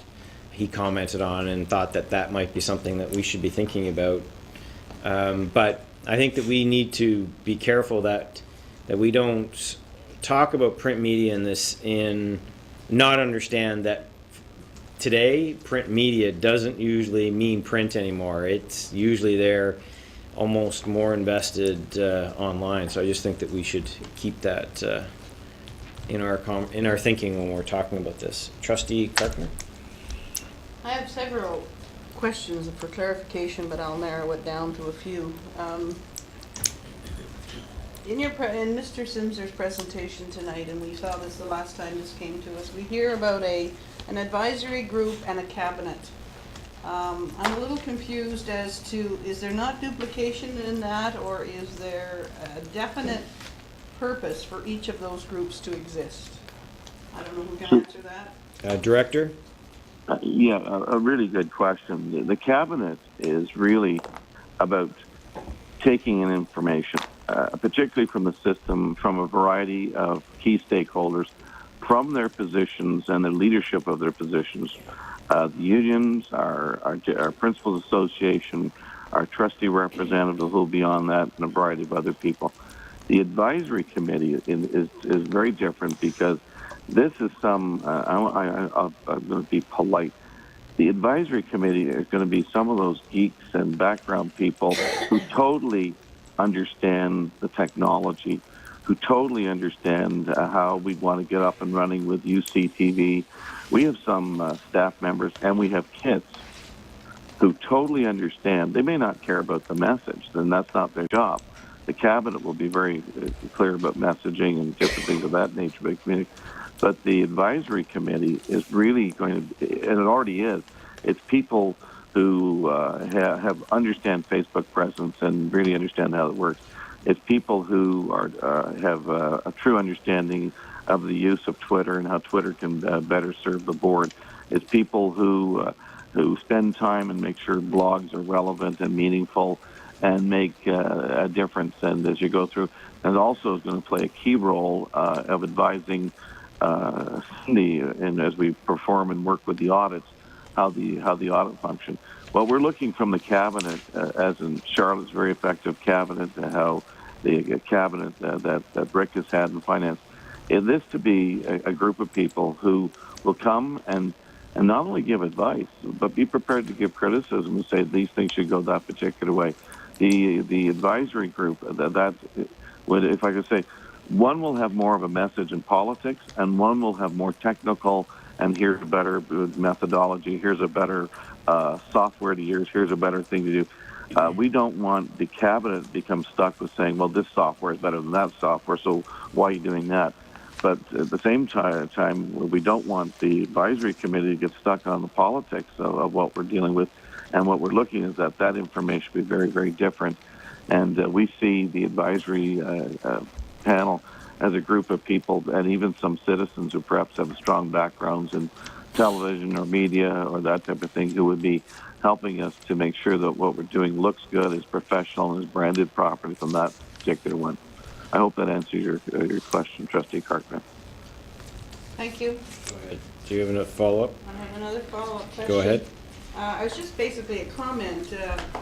The area where you're going to be including the principal and office administrator in the building or having the knowledge to build the website.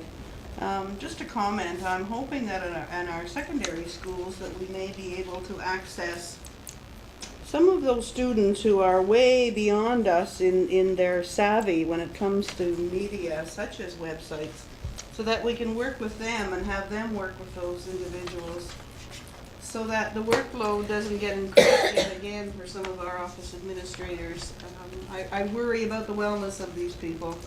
I know that there's been restructuring in that area, but I am concerned about some of the workload of the office administrators right now. And To that's you, just- Chair, to Trustee Cartman, very revealing. And this is why it was so good to hear that the office administrator is getting such support with the financial piece. But we also know, and this is where Cindy's job will be critical, is that if we have some people who are absolutely uncomfortable with this, that may not be their assignment. But what we've seen in 5 of our schools now that are moving ahead in a very positive way with this initiative is that they have they're creating communication teams in their school that include students, staff, and parents, and that team is coming together, and that is becoming an enterprise in which the communications are being effectively pushed out. And I think a school that does not pay attention to a student's voice and a student leadership here will be making a mistake, because I agree with you. I think that we're going to have reverse mentoring here in many cases where teachers are quite knowledgeable about content and about all of the curriculum, but they're going to be mentored by some kids who are way out there and how you use multimedia and different things of that nature. And we want to, and we have to tap into that group to get their information as well. One more. Go ahead. Go ahead, Trustee Karkner. I just want to know if there's any thought of linking what Superintendent Lumsden is doing with the service excellence and some of the feedback you're looking for in this particular communications plan. Is there any kind of a similarity that we can see in that one? Through you, Chair, absolutely, and you're right to have captured that link, and it's already begun. In fact, Superintendent Lumsden will find herself in a much more of an advisory role to that, because one of the things that Linda will tell you in the whole aspect of service is the website itself and the design of your Facebook and how you're communicating has to have all the principles of effective stewardship of good service. And that Sarah Crawford and Linda will be playing a very important role as to how to link those things, and they're not separate entities. And we agree full-heartedly with you that it would be a mistake not to recognize the need for overlap in those particular charters.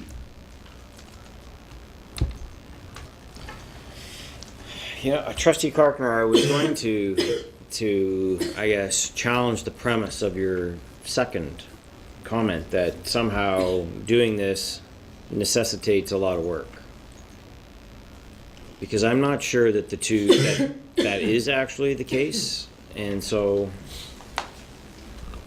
I guess we almost need to understand what's involved to communicate effectively before we can assess. I mean, I know it's something new, but I know in talking to Kelty Grant, principal at Iroquois Public, when you talk to, because that's a question she gets a lot when she talks about it, it's just something she does. Like, it's just part of the way when she walks through the school, she has her phone. It takes seconds. Like, it's not even, doesn't even become part anymore. And when you then explore sort of the development of paper newsletters, those seem to take extraordinary amounts of time to do. So anyway, I wanted just to see what you had to say about the amount of time. And I think there has to be an education in the process on how all of this is done, and that's in the plan to do that for certain people who aren't where the Kelty grants of our board are yet. And she had to have gone through that process of learning that technique to have it so well adapted now in her school.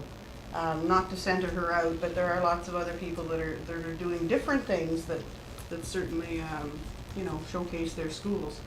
But I'm for those people that are not there yet, talking personally, trying to build a website for me would be an onerous task, and certainly other things would fall behind. Now, perhaps that isn't the case with all our office administrators. Maybe I'm not giving the credit where credit is due. But that's my concern, is that there is a learning process. okay, well, that's fair. I think that's I think that's, in my head, I can see that learning it, there is a time commitment, and where is that going to come in? I get that. Trustee McCray? Trustee McAllister? A few questions, I guess. The plan, as I see it here, has some very good elements, and I'm really pleased to hear that a good deal of the focus is going to be on regional and school-directed and community-based communication. Excuse me. In my experience, however, the individual schools have expressed concern about the difficulty of integrating what they want to say and do into the board website. As well, I have heard many comments from members at large and the public that the board website is not easy to use in terms of getting information about individual schools and what's going on. Is there going to be some clarification, or are you going to be working on this more? Does the plan sort of accommodate that?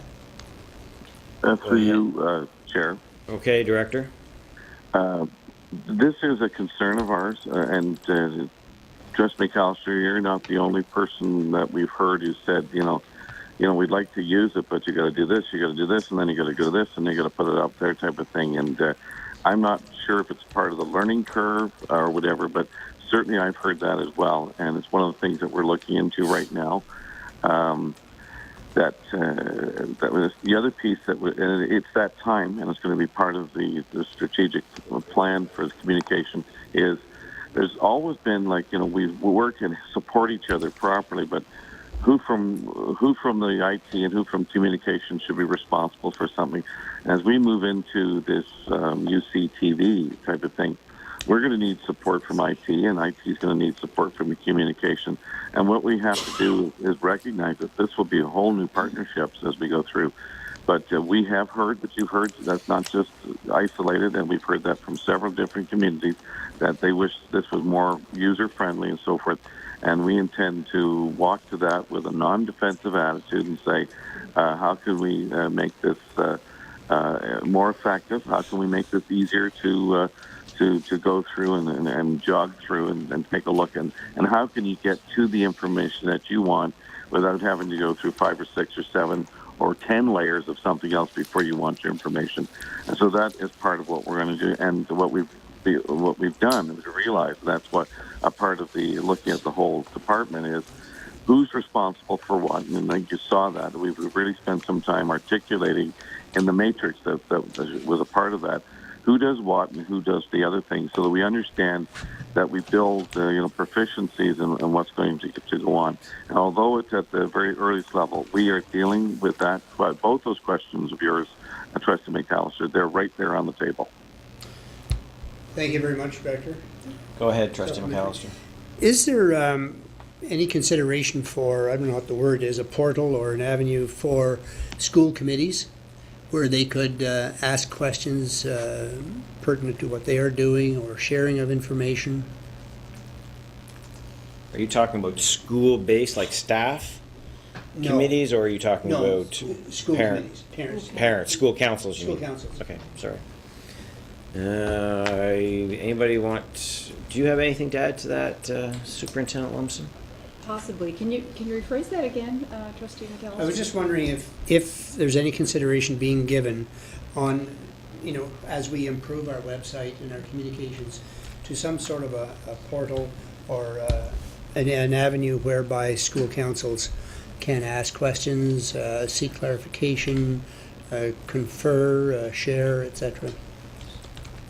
Through you, Chair, our Parent Involvement Committee, their goals, and we have a relatively new Parent Involvement Committee, and they've worked all last year on some goals, and their goals are around communication. And I think they see a role in terms of supporting school councils.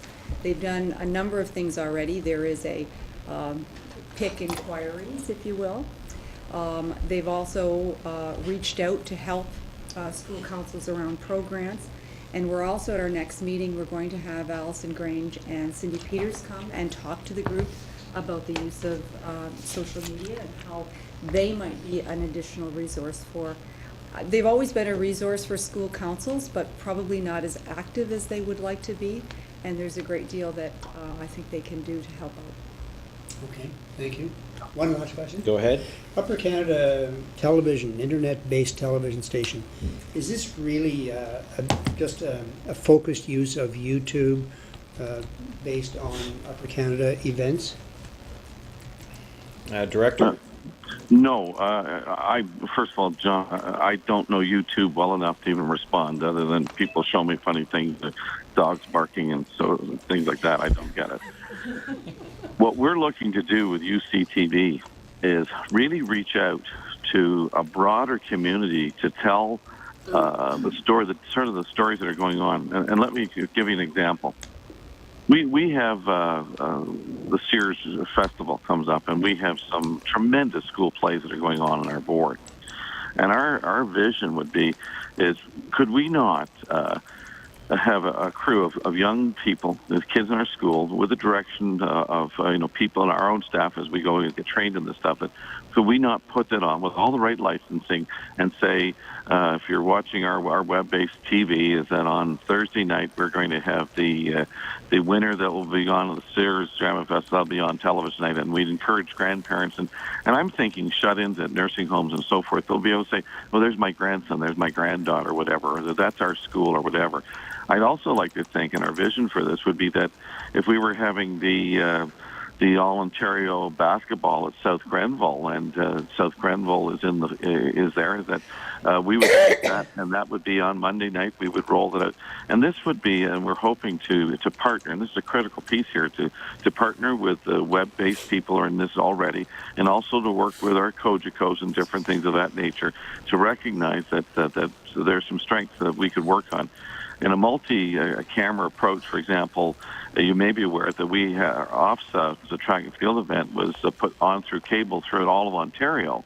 And if you were a cable subscriber with a certain cable company, you could have watched all of those events, whether you're watching a grandchild from Windsor or whatever, and you could have watched that. What we're looking to do here is to be able to really get some really good things out there that are meaningful to our community. Say, yeah, I would take time to watch that. I would take time to do that type of thing.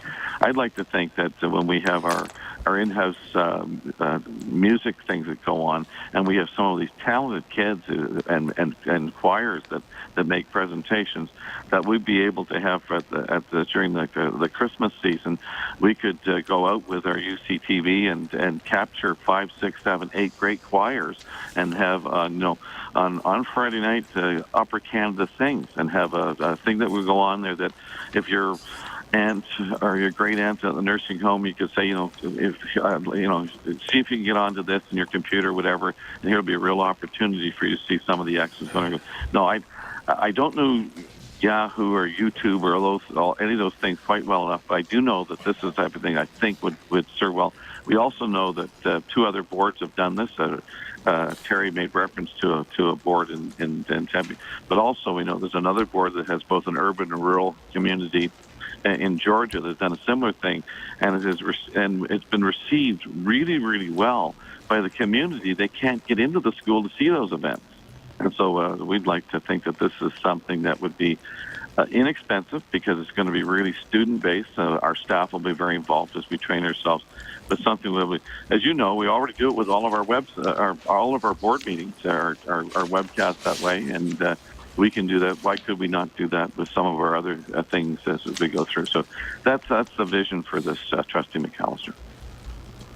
Thank you. Trustee Swan?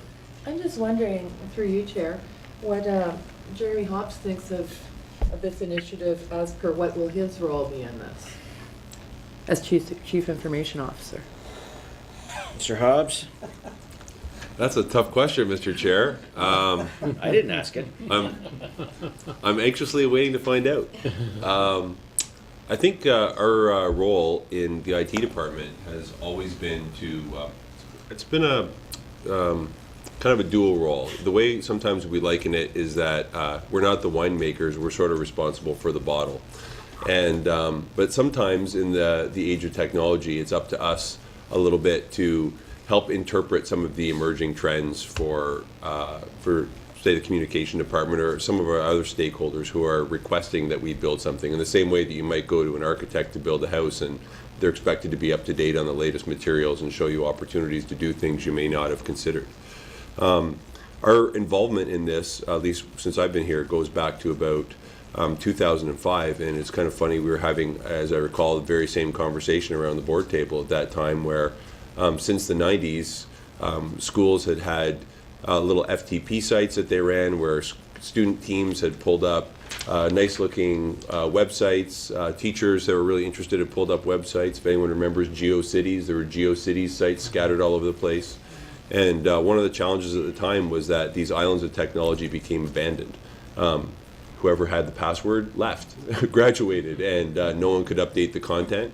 So we'd have schools with 5 or 6 or 7 different islands of information out there, all of them out of date. And as Director Thomas referred to, the most cited problem was the principal and vice principal have not been at this school for the last 10 years. So why are they on the website? So at that time, we initiated a process to deal with some of these requests. And some of the requests that came out were, we want the principal name and vice principal name updated on the website constantly. Bare minimum, that's what parents should be able to get if they go to the school, is the address, the phone number, and the principal name. So we do that automatically every night now for that's about 8 years that we've been doing that.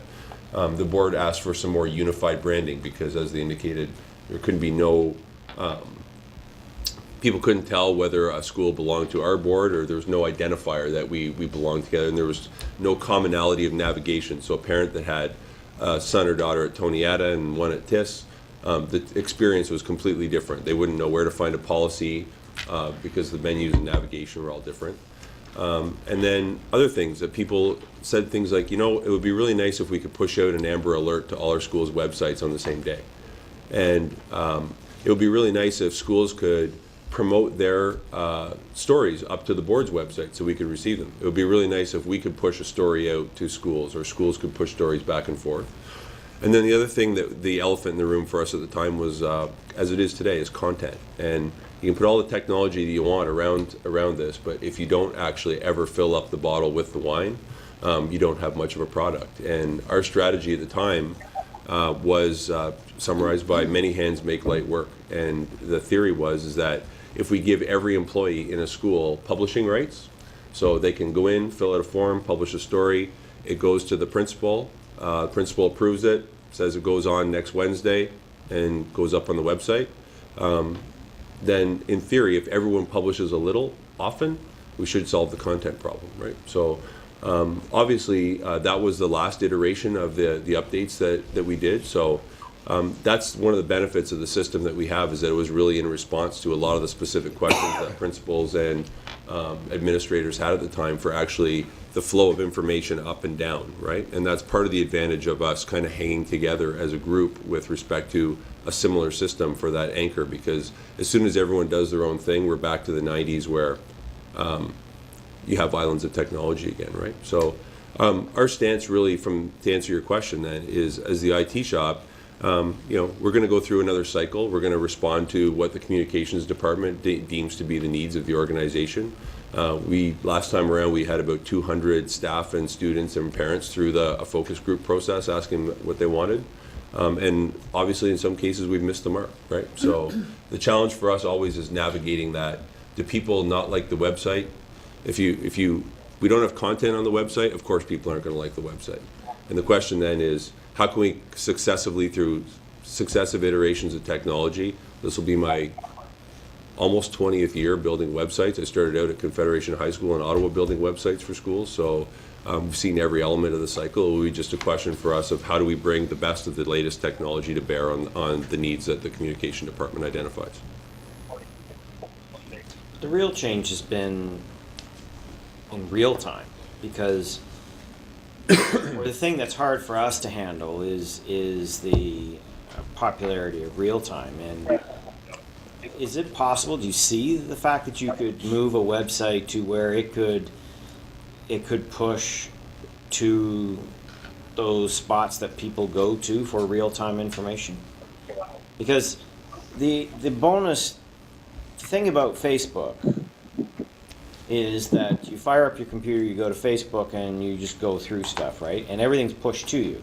You say, I like this, I want to follow that, and then it pops up and you scroll through it. You don't have to do anything other than scroll. You like the story, you could follow a link.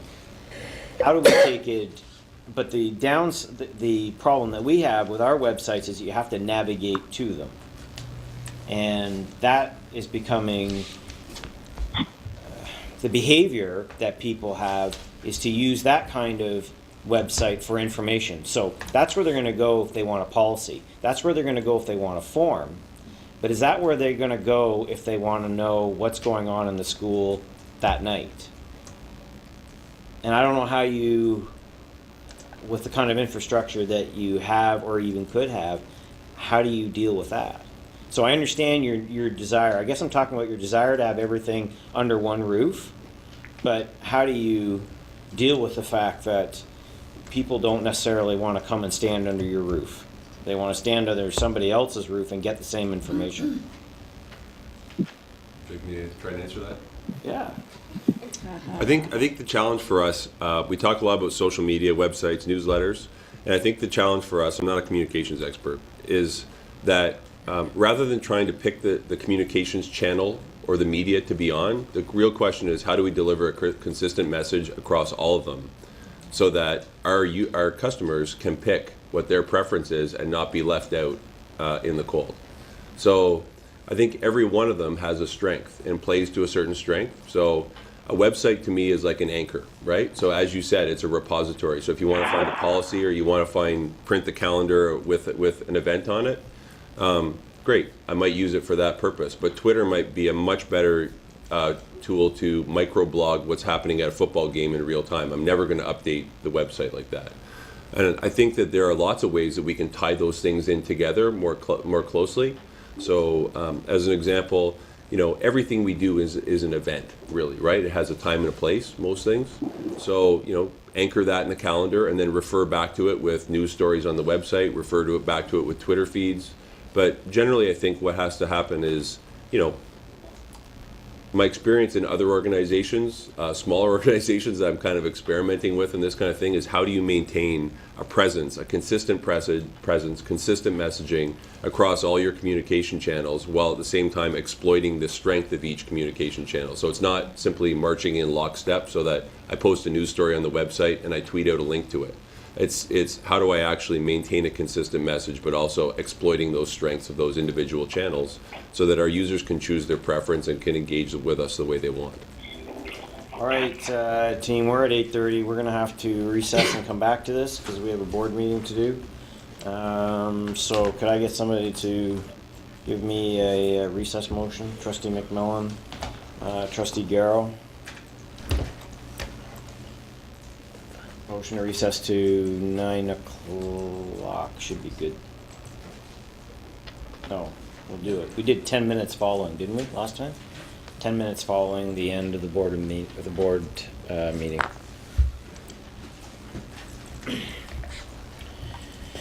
You just take a moment just to vote on that team and.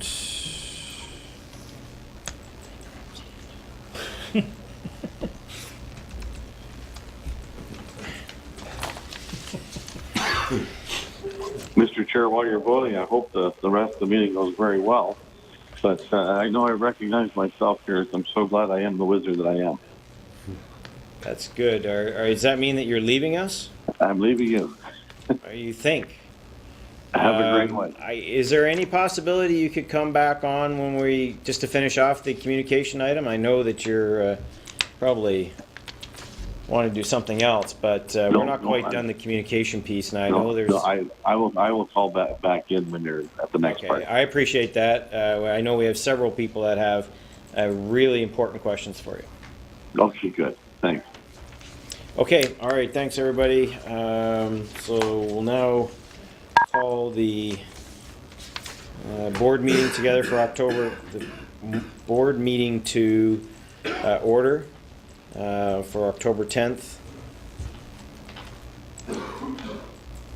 The only change in attendance would be David. Everybody else, David Thomas. Any conflicts of interest? Scrolling down. I'm right there. You don't have to go out and back in, right? No, it's the same meeting. All right. We now have consent items here, consent agenda, so looking for a motion to approve the consent agenda items 9.02, 9.03, moved by trustee Swan, seconded by trustee McDonald. When is this from? Is this the one that we did by phone? Yes. Okay. Teleconference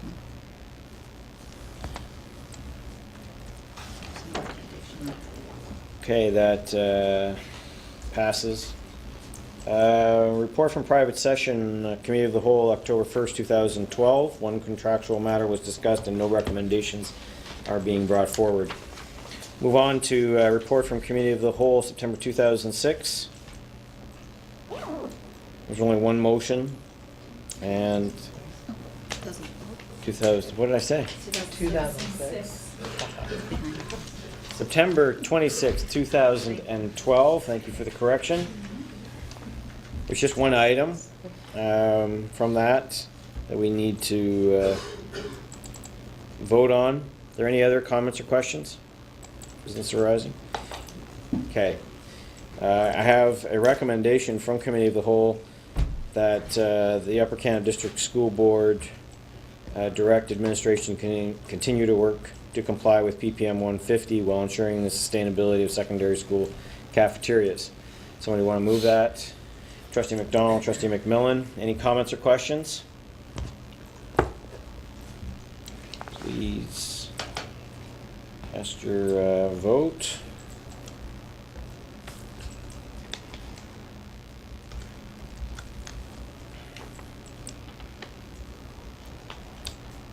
Okay, that passes unanimously. Thank you, everyone. Okay, moving right along here.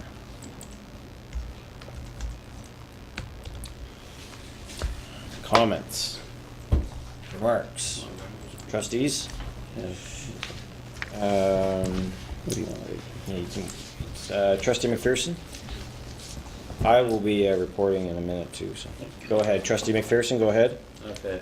A couple of weeks ago, I had the privilege of attending the retirement party for Madeline Johnson.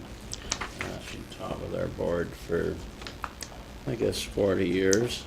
And I think she reluctantly went into her retirement. But what amazed me was the people that gathered in the gymnasium, how many people she had affected in her journey.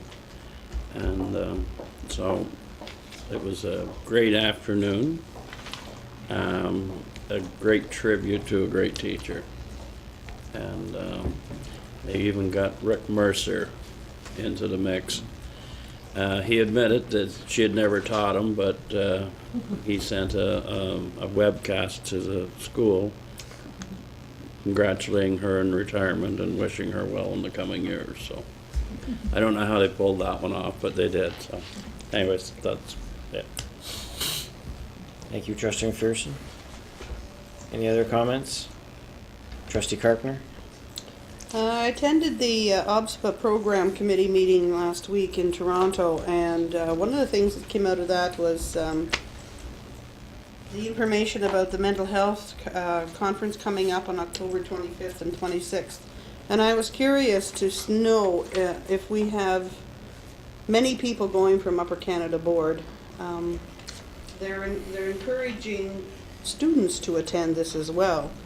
And this year at our table, we had the chair of the Students Trustees Organization. I can't remember the acronyms. But he's going to be a person at the program table as well from now on. So they are encouraging students to attend this mental health symposium or workshop. Do you know how many people from this board are attending that particular conference? Does anybody know? Trustee McAllister is attending on our behalf from the governance side. I would ask that you contact Student Trustee Collard and talk to her. From your side, do you have anybody going? I mean, we have the summit at the same time, and that's kind of a complication. It probably, I don't know whether you have somebody that you can... They're encouraging staff to go as well, because they've got over 600 registered now. They're hoping that all boards send at least 5 or 6 people of different parts of the board. Leave that with you. Okay. When do you have a student senate meeting? This Friday. Friday. And Well, it's we funded. would. I mean, it's funded. Partially funded. Oh, I was just going to say we could The fund it. registration fee is covered by OBSPA. They've got major sponsors this year for this particular workshop, and well, David probably could answer more about it as well. Right. We'll talk about it. We'd be okay with sending a couple of people in addition or instead of, I think. Anybody disagree with me? Okay. All right. Thank you. Trustee Carpenter. Do you want to talk about your time in Toronto?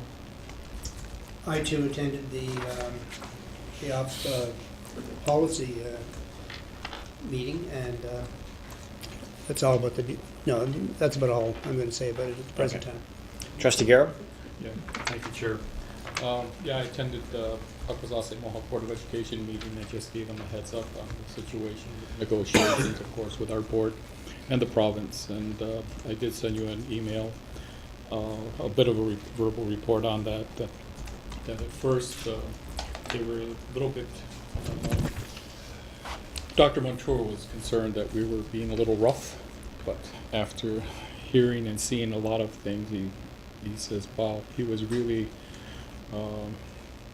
appreciative of the way you, Greg, that you and David championed and for OPSPA, and he's seen what we were trying to do. He applauded. The board did. They thought it was really good. Thank you. Thank you. I'm sure David hears that as well. Trustee Swan? I just wanted to say, I was out at South Grenville for their orientation, grade 7 and 8 orientation last week. And it was really exciting, the energy in that building. We've got a new principal and 2 new vice principals, and everybody just seems to be working well. The teachers were there. The students were all hyped. They brought their football back.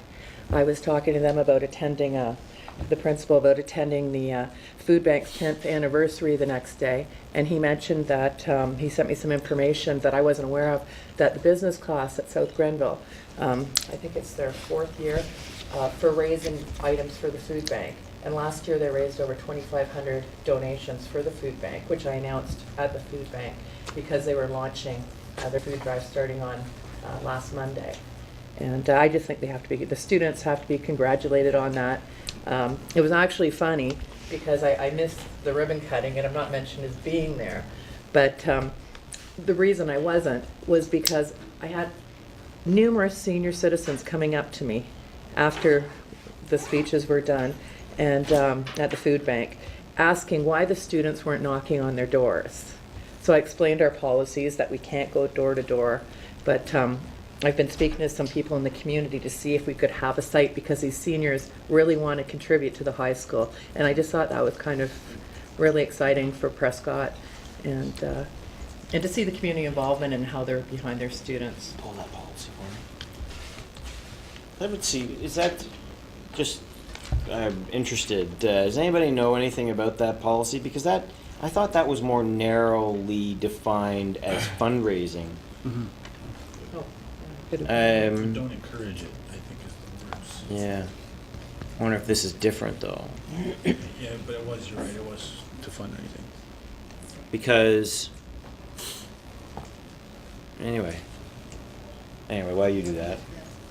Well, yeah, The fundraising policy? I'm just curious about,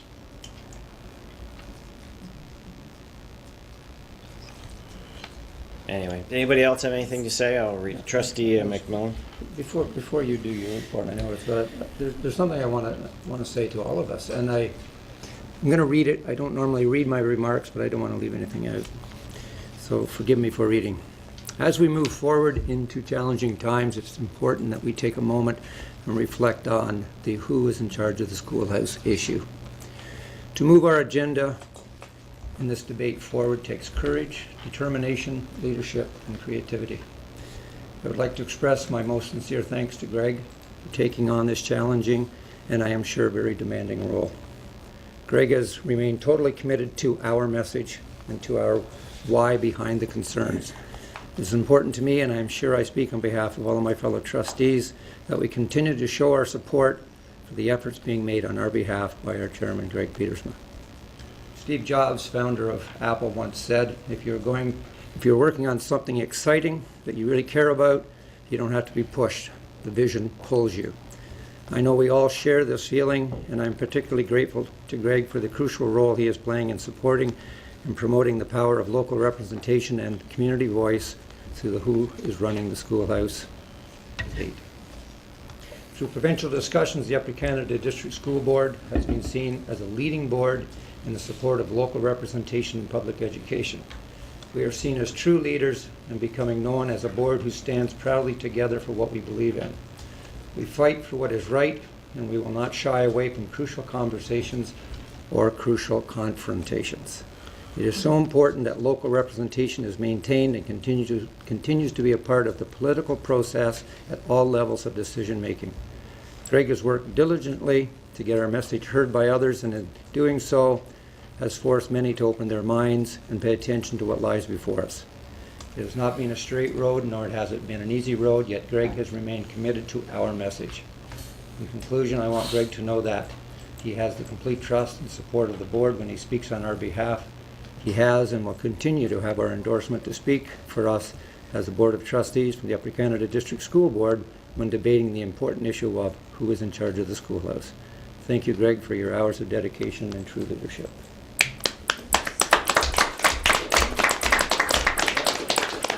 Well, that means a lot. Thank you. Thank you very much. I appreciate that. I know I'm quite fortunate. Trustee McAllister? I just wanted to point out that in one of my schools, Pine View Public School, there was an issue, a rather chaotic traffic circulation issue, which was a danger to the kids. And through Jeremy and his department, the solution was resolved extremely well, and I think to the satisfaction of most people, involving new signage, curbage, sidewalks, etc. So I just wanted to thank Jeremy for and the whole department for their work on that behalf. I'm working on some sort of a teleconference for chairs in November.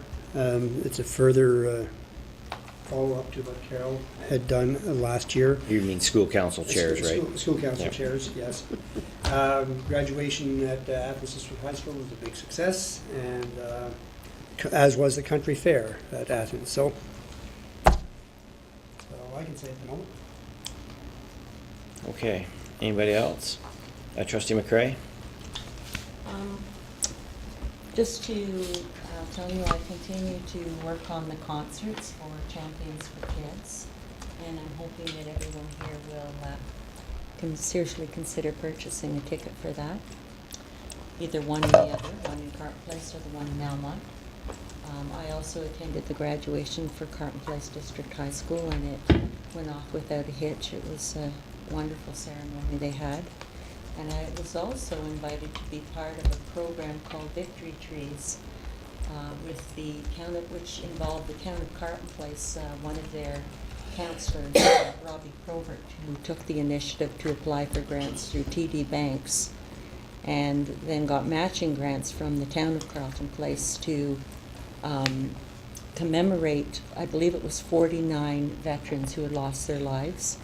And they did this with Trees Canada, and actually the Upper Canada School Board will be, Ward 1 will be receiving all types of trees on our property in our various schoolyards. So it was a very nice and touching presentation. Any other comments?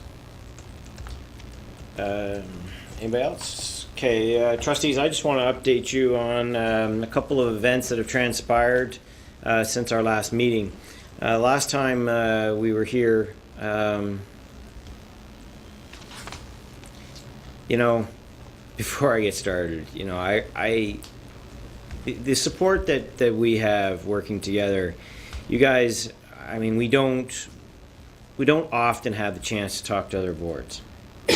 But I don't know how many other boards would ever have a statement made by First Vice. I mean, I appreciate that. But you know what? Although he used my name, he's really talking about us. And I don't know how many boards can sit around and have real differences, have different views, but at the end of the day come together to do things for kids, meeting in, meeting out, and learn together and really kind of push the envelope and develop a real vision for public education. And as we go forward to really understand what's at the heart of some of the ministerial uncomfort or dislike of school boards, and maybe some of the frustrations from our communities, it's because we don't prove our relevance. And we don't often prove our relevance because we allow ourselves to get caught up and bicker and fight about the things that our communities don't care about. They might get caught up in it too, but really, they want us to get a job done. We've been given funding. They've had the faith in us to put the kids in our schools, and they want us to do our job. And the most powerful way we have of demonstrating to our constituents, the province, and citizens across Ontario that school boards really matter is by being relevant to what our communities need. And part of that is having the courage to lead. And you guys demonstrate that time in and time out. And so while it was my name being used and what Trustee McMillan, really, I just represent you guys. I am nothing without you guys, you know, like I can't speak unless you guys are behind me. So that's important. So last meeting, I spoke about the upcoming chairs and directors meeting, and that I was going to introduce the concept of setting up an organization of chairs. I did do that. We had 20 odd chairs, 20 odd boards represented, chairs of those boards. And we had about an hour to discuss it prior to the chairs and directors meetings. I gave them some of the background, why we thought it was necessary, some of the rationale, and a vision of what it might look like, and challenged them to go back to their boards and talk about it. And it's been interesting to reflect on some of the feedback I got at the meeting, some feedback that I've gotten as a result of other trustees calling me. And I would say that there are probably a half a dozen boards currently in the position that they want to move forward. But there are also a large number of boards that are dealing with trust issues and questions about whether chairs represent, are we cutting trustees out by having an organization of chairs, was a common topic. And so it definitely speaks that, boards have to move out of their ceremonial position and into a progressive position. And when I stopped to talk to those 5 other boards that were in support, all of them had boards very similar to ours, where there was respect and a real sense of working together and a sense of purpose just in the whole board. So those are one of the challenges that we're going to have to work through as we push this forward. The other issue that came forward was, what does this say about OPSPA? And although in my address, my comments, I never mentioned OPSPA, this board has been very committed to OPSPA. We have probably more people involved in OPSPA than any other board, and I'm very proud of that. So I believe our board is very supportive of what OPSPA does, but sometimes when we think of what OPSPA means to us, there are other aspects, there are other things that we need to do that maybe OPSPA doesn't get to or can't get to because of its structure. So it was interesting to see that, to be part of that conversation where there was an idea, well, no, the chairs group really needs to be part of OPSPA, and then those that thought, no, that needs to have independence. It came up that if you're, would you be splitting the province? Would you have 2 voices? Would you have OPSPA, and would you have maybe an organization of chairs? And what I thought was strange was that the first response back to that question wasn't, well, that can't happen. If boards of directors are working on behalf of their boards, then they're speaking the views of their boards, not their own personal agenda. And if chairs are working on behalf of their boards, then they're speaking on behalf of their boards. So the 2 should have the same voice. So there shouldn't be 2 messages. It should be the same message. And I'm not sure that all boards are quite willing to get to that point where they have that expectation of their director, and perhaps the expectation of the chair, that they all represent the board of trustees. So there's some work to go. We did have cause to, and I won't go into necessarily the nature of the call, but we did have cause for having a chairs organized teleconference. And we had, again, there were about 25 boards, I believe, when I did the attendance on that. So there is interest. I think it's something that we have to keep working at. I think we have to keep talking to OPSPA and ensuring that that's not our objective as a board, is to somehow hijack or weaken OPSPA. That there really is an opportunity to use both organizations to strengthen public education, that OPSPA has a role, and maybe there's a role for an organization of chairs. So I think that there's, it'll take some time. It was not by any means, everybody didn't put up their hand and say, let's go. We will need to continue to talk about it and champion it, and I think we'll probably start by working more closely with the 5 other boards that expressed an interest. Any comments or questions about that? Trustee McCrae? Well, first of all, I wanted to commend you for breaking ground, because that's what I would call that. The second is probably, I would probably think that some of these boards may be having a difficulty with coming out of their comfort zone, because this is new thing. And the third, I just want to ask, would the next step be with these 20 chairs or these 5 or 6 chairs that you're able to get to develop a terms of reference, so that in fact there is a better understanding of the difference between the Ontario Public School Board and this Chairs Committee? Yeah, and I don't know that we're there yet. I want to hear what other boards, I mean, I can impose what our vision is, but I really want to see what they say and how they see it. You know, I see it as an organization of consensus. You know, if you don't have consensus, then you don't move forward, like that kind of organization. I don't want it to be split. I don't want it to be heavy. You know, we don't need huge staff. It needs to be something quick. But I also want to hear from some of these others. So David and I have put it in our schedule to visit some of the boards that were more supportive. There were a couple, two in particular. I won't name them at this time, but there were two in particular that expressed a lot of interest. And I think that we'll start by having meetings with them to get better understanding. And I think we'll just continue to lead by example. And as we need, we'll offer up, create the call. People can join in, and maybe by demonstration of value, people will see that A, it's not a threat to OPSPA, and B, that there is real value in it. So I think those are some of the strategies that we're going to use going forward. And if there's just one other question, is there any idea what the ministry thinks of this? No.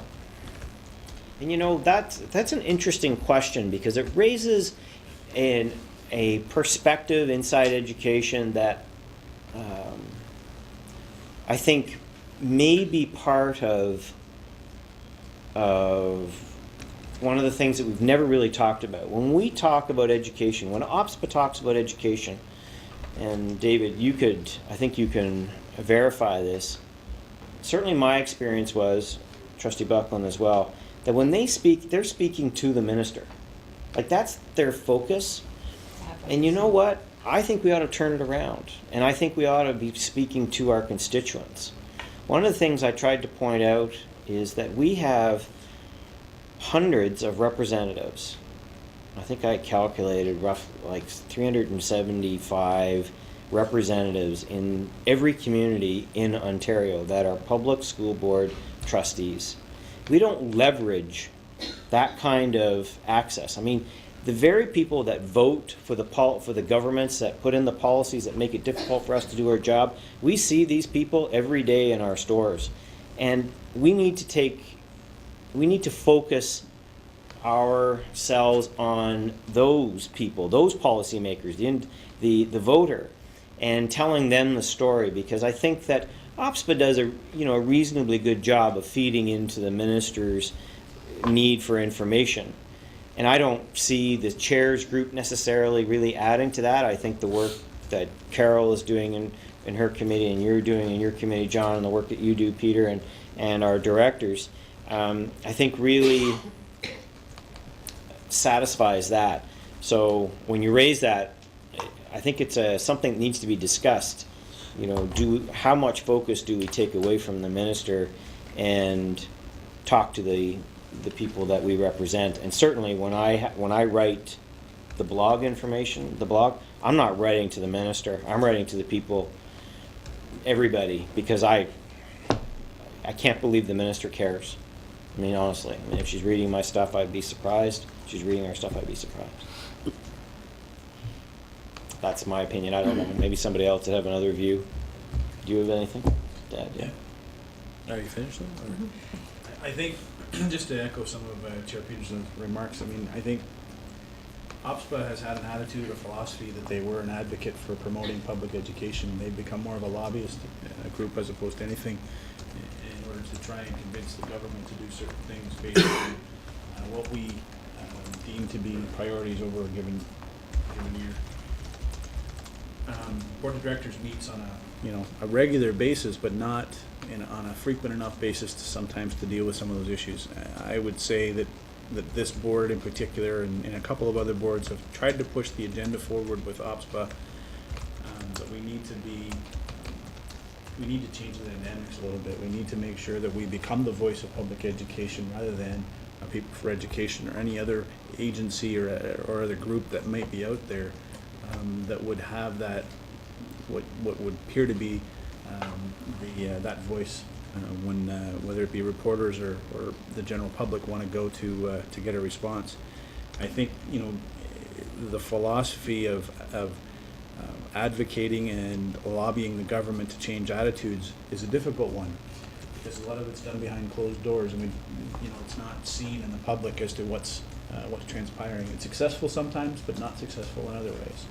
I think we can learn from our Federation friends that they do a very effective job at advocating for their movements in front of cameras and behind closed doors. There's a way to do it, and it doesn't always have to be one particular way. And I think the ability from what Chair Petersman is doing, the work that we're trying to do to try and promote more of a communication between the chairs. Because the board of directors at OPSPA is a varied group. I mean, in some cases you will have chairs, in some cases you will have trustees, and not every board has a specific agenda item for reporting back of OPSPA issues. So it's varied from board to board on how that information is communicated from board of directors to the board of trustees they sit on, and vice versa from board of trustees to board of directors. I think we need to make sure that the information, the reaction, the nimbleness of chairs to be able to respond and deal with issues that are happening across the province, and have a concentrated collaborative effort on how we're going to deal with things is important, and it shouldn't be perceived as a threat towards OPSPA. OPSPA has had threats in the past of other types of networks, Ontario Network of Trustees or other rogue movements to try and change the course of OPSPA. And I think if my own personal philosophy is you try to make changes happen and become successful that way, as opposed to withdrawing and starting your own type of thing. I don't see what we are doing with the schoolhouse or the work that Chair Petersman is doing with chairs in any way starting something different. This is our own movement. This is a different type of environment, and it needs to be done at that level, that senior level of representation for trustees. We need to make sure that we have a consistent message among chairs across this province when we're communicating about education. And I think, and I will echo these comments back at the board of directors. We have some people who are very cautious and aware of what's happening, and when you don't understand something, you become the reaction is very aggressive at times, and it's unfortunate. But I think what we are trying to do, and what the movement that Chair Petersman has us in the direction of is all in the best interest of education in Ontario. It's not simply an Upper Canada initiative, and fly our own flag and make sure that others know what we're doing. Certainly, part of that is that people need to know what we're doing, but it's making sure that other boards are aware of the impact and ramifications of what may happen if we were to go off in certain directions. So, I commend you, Chair Peterson, as well. I think what we're doing is effective. It's going to lead to a better environment for education, and I think it's that opportunity that we have to convince the people who truly are the decision makers in the province. They're the electors, and those are the ones who make the decisions about who will ultimately pass the legislations. Thank you. I think that an issue that's occurred recently that you have received information on is various boards passing motions rescinding Reg 247. And imagine if we had the vehicle so that we could have talked and coordinated it so that there would have been a Globe and Mail story that 48 boards, or 48, we could have 48, there are 72. 48 boards pass a motion asking the government to rescind. What we're going to have is sort of a trickling out, and the major media that can speak to a lot of people may not pick up the story because of that. And I think that kind of coordination could have been really powerful. Not something that I think OPSPA is particularly well adept at, just because of the timing issue. They would have needed to get a motion by a board of directors, and then create that, whereas this really happened over a 3 or 4 week period. And so I think that's the kind of thing that we can really do a lot better if we had such an organization. So even on information sharing, when when they were trying to figure out what kinds of things during the Friday meeting, what kinds of things we could talk about, I talked to them about our approach to PPM 150. And most boards, I asked the question, how many of you have 150 in effect? And all their hands went up. How many of you lost cafeterias? All their hands went up. And I told them about our experience. And imagine if we had had all the boards respond in a very similar fashion, and maybe would have got the ministry to rethink its approach if all of a sudden all the boards are saying, you know, we've got a problem here and we need to come up with a better plan to achieve the objective. So I think there's those types of things too. So we're going to have to feed their imagination and continue to build a case for it. Any other comments on that, Trustee McCray?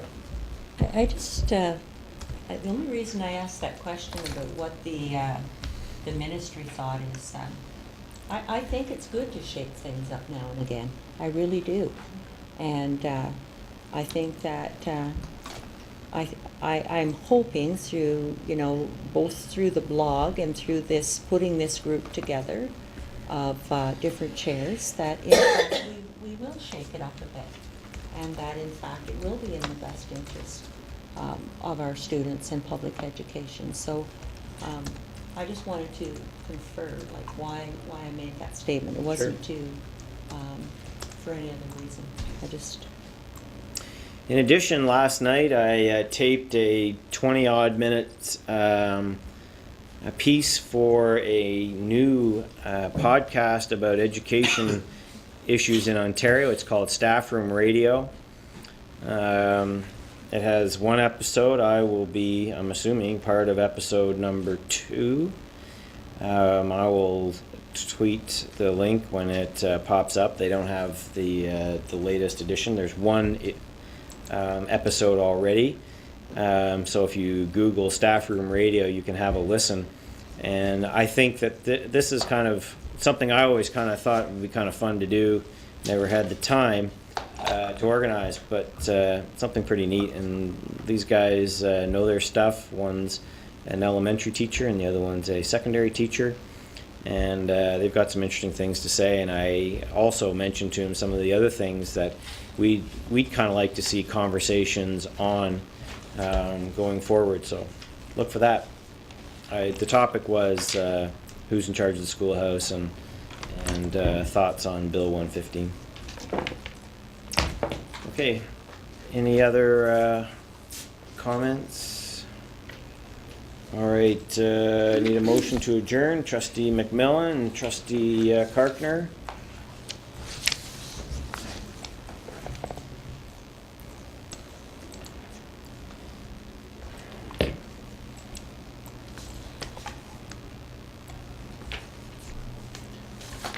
We will, that passes, thanks everybody. We will start back up at 21 minutes after 9 just to finish up the one agenda item. Okay, so we're still dealing with communication relationship management update. And Trustee McAllister, I think you're next on my list. Have you forgotten what you wanted to say? Yeah, I've said enough. No thanks. I thought I'll pass for the moment. All right. We need everybody just a moment to rethink where they were. Okay, well, if no one wants to talk, I'll talk for a couple minutes and then you guys can come back in. Either the director or Mr. Simser. I'm going to pick on the same section that I focused in on with the last one, on the what measures evidence will determine you've reached objectives. And just want to get a sense of whether updates coming forward can include some of these. I would also, I think at the last time we met, we did talk about coming up with more objectives. We do have the survey that'll be part of the framework, which we can, which will obviously feed into your information. But what other components are you going to do? So let me start with the measures that you have listed in there. Can we expect to see these measures being reported on at the next update? Yes, and if I may, I think two things that we'll be reporting on early will be the number of schools participating, and in the sense that once we have created the looks for and the schools to be moving to a social media-driven style, is that we will be keeping a regular update of the schools that have moved to a certain capacity level, working with Cindy and the team to design that. That we're looking for all the schools to be moving to, as the debate occurred, is that how many schools are using Facebook or social media style information? Have they moved to electronic web-based for school announcements and monthly newsletters? And those are things that we're going to keep a regular track of. And the next thing that we're going to be doing with the web-based audit, we know that there's some new industries out there that are being created around websites and website design. And certainly Jeremy, who secretly knows a great deal about all this, there's probably someone that can help us with a look at the satisfaction with our website, so that we could have it audited by a third party to say these are good things about it, these are things that shouldn't happen with it. And then that would be information that we'd build capacity in Cindy that would be looking to say that we've had 25 audits of school website. We've just finished a satisfaction survey with people using our own internal website, etc. And those will be the beginning of our measures as we go through. And yeah, you can expect some others. I think that those are things that that we're going to have to discuss. I think we're going to, one is with the cabinet politically, what they want to know. And I think the other piece that we'll have to deal with is our expert panel, the people who can help us deliver the right type of questions, so that we're asking the right question to get the right answer for the trustees. So on the first measure, it says the number of people visiting our sites will increase. What tool are we currently using to track visitors to the website? To our, let's just start with our main UCDSB.on.ca. Does anybody know the answer to that? I believe that Jeremy can help us with that. He's looking at the other end of the room. He's actually looking at Superintendent Lumsden. Maybe she has the answer. No, I think when Jeremy had that big birthday, perhaps he's not remembering everything as clearly as the others. So we know that he's entered a new threshold. Okay, Mr. Hobbs. We do actually have some, the website is built on Microsoft SharePoint technology, so there are some basic analytics that are running on the web server. So if there's some stats you're looking for, we can pull some together. And I think we've also, Allison Granger in the back there, I think we did take a look a few months back at using Google Analytics against the website as well, but I'm not sure whether we made any progress in that regard. No? Okay.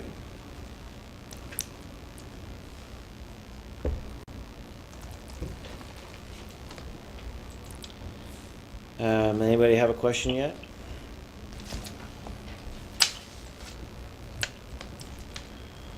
So what are we looking at in terms of the next update for this?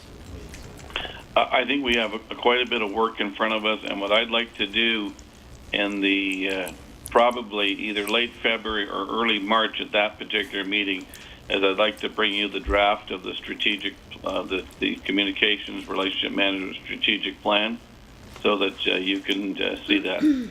I think that is a milestone that we want to hit, and we want to deliver it to the Board of Trustees around about that time.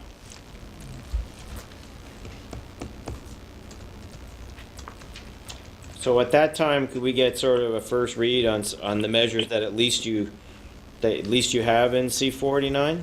Yes. Good.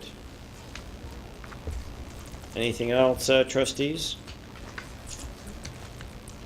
Trustee McDonald? Thank you. Director, I know you had mentioned, and it's within the report, you talk about the increased use of social media, and we talked about the metrics about some of the schools having the presence within social media. Sorry, David, I'm losing you. I can't hear you. You're not the first one, but you in your report you talk about the increased use of social media. You talk about using some of your metrics to determine the number of schools that are using Facebook and such and the web presence. I think that's a start, and I'm concerned though that, as I said earlier, we have some schools that view social media as a weekly event, and I don't want us to characterize the fact that they have a Twitter account and send a tweet or tweets weekly as effective communication. So I think we need to work around that a little bit and not, fine tune that metric a little bit more. I agree, David, and I'm not the most patient individual, as you know, but on this one, Carol Kartner earlier in the discussions, I think, shared something that was blatantly real. And I think in her mentorship background, she knows this is true. Some of this is very easy stuff. Once you climb the ladder, you get up there and say, geez, that wasn't that tough. But you've got to make that decision that you're going to climb the ladder. And what we're hoping, David, and this is, I think, a bit of the sort of clouds all parting at the right time for us, with the new work that our people are doing in the office in managing the accounts and all the financials. That's a bit of a windfall for us, where we can say to our principals and our committees, because I agree there has to be a committee in the school as part of the school strategic plan to say the communications, the looking after our school image, as Trustee McMillan has said, the whole aspect of being responsible for protecting your brand, etc. All of those things are new to people. And we have to recognize that some of this will be introduced as, well, we've got 10 schools way ahead, we've got 10 schools way back. But I think what's going to happen with the audit function is that we're going to be able to say to them, and not an audit where we're coming to get someone, to blame them or shame them, but to say, this can be done. Right now, if I just anecdotally, if I would take you up to Carlton Place, an office administrator there, a really fabulous woman who has been at the business probably for close to 30 years. She is moving way ahead in this aspect of Facebook, social media, encouraging her teachers to design Facebook sites for their classes, etc. And I think that's what we're going to look for, is say that this can be done. And as we've created time for you, we also have to provide training and then the opportunity to work in an environment where you don't have to be perfect. I know what's going to happen in this very quick-paced social media. We're going to have people who are fourth-year Queen's graduates of English try to impose upon some people who don't have English degrees that perhaps their conjunction didn't match their function, and et cetera, et cetera. And what we have to do is that we realize in this new era of fast-paced, we want to get our commas and periods in the right place. But if we're going to have people with a red pen circling the mistakes of others, it's not an environment where people are going to take the risks. And I don't think we need people back at home saying, well, look at those teachers are overpaid and they didn't spell, this word correctly. I think what we have to do is build a climate of risk-taking, of innovation, and encourage people to play with this. And then as we move and we become more precise, I think it'll be even better. But I agree, David. I think that it's a shared enterprise, and it can't be something that's done every so often, because that's what will appear to be done. Trustee McDonald? Thank you. And Chair Petersman, I just want to go back to something you said earlier, and it kind of rung my bell a little bit. I became diving into the weeds a little bit, perhaps, when you raised the question about if we don't get into the actual charters itself, why would we look at that particular strategic plan for communication? And it brings me to the scope or the objective of our strategic plan, particularly around the 4 key areas. And I think, as we look at this, I have concerns and I have some anxious moments to see what's going to come forward as far as the communication strategy looks like. I think it's an opportunity for us then to make sure that we're relevant within the objective or the scope statements that we have within our strategic plan. I'm not certain that what we expect or what we're asking sometimes of our staff is captured within those statements. And I know that we've talked about having opportunity to get to those pieces, but perhaps the safe and caring environment will ensure purposeful, ongoing, open exchange of ideas, sharing of information, and awareness of decisions is somewhat relevant to what we're trying to achieve with some of the new directions that we're looking at. So I'm hopeful that we have an opportunity, I guess, to look at those statements and understand as a group how much ownership do we have of that, and how can we massage it. Yeah, we've talked about that off and on and redoing those statements. I don't think as of yet we've kind of figured out the right vehicle to do that, the right format, who do we need in the room to help us. So certainly we need to, I think you're right, we should. It's almost 10 years ago that we wrote them. And certainly, if we want, that's the way we guide what administration does, so you're right. So we need to think about how we're going to do that. Director Thomas, you mentioned a school up on Carlton Place. Which one was it? Caldwell. Caldwell, thank you. Are there any other comments or questions?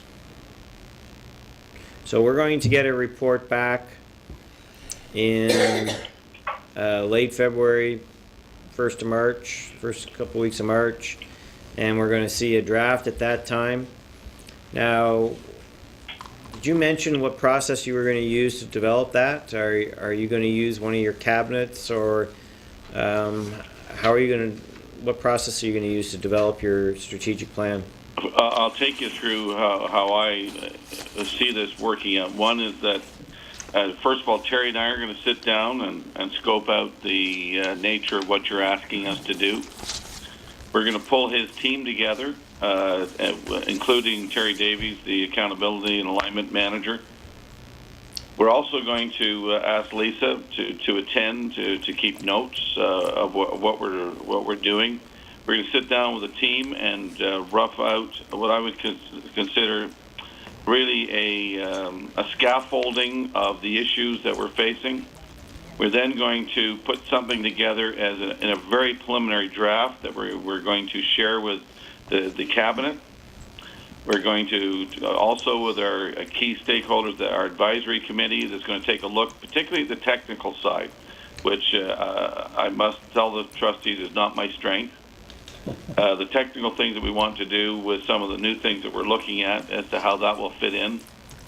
We're going to take a hard look at a realistic budget with this, and that's going to come back.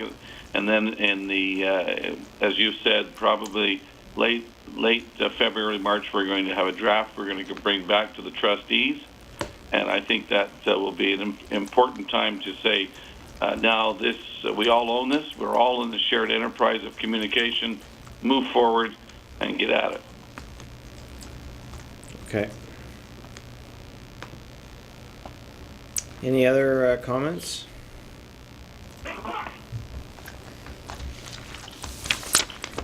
All right. Thank you, everyone. Thank you, Director, as well, for staying with us and being available to answer our questions. Appreciate that. You're welcome. And I need a motion to adjourn, moved by Trustee McMillan, seconded by Trustee Richards.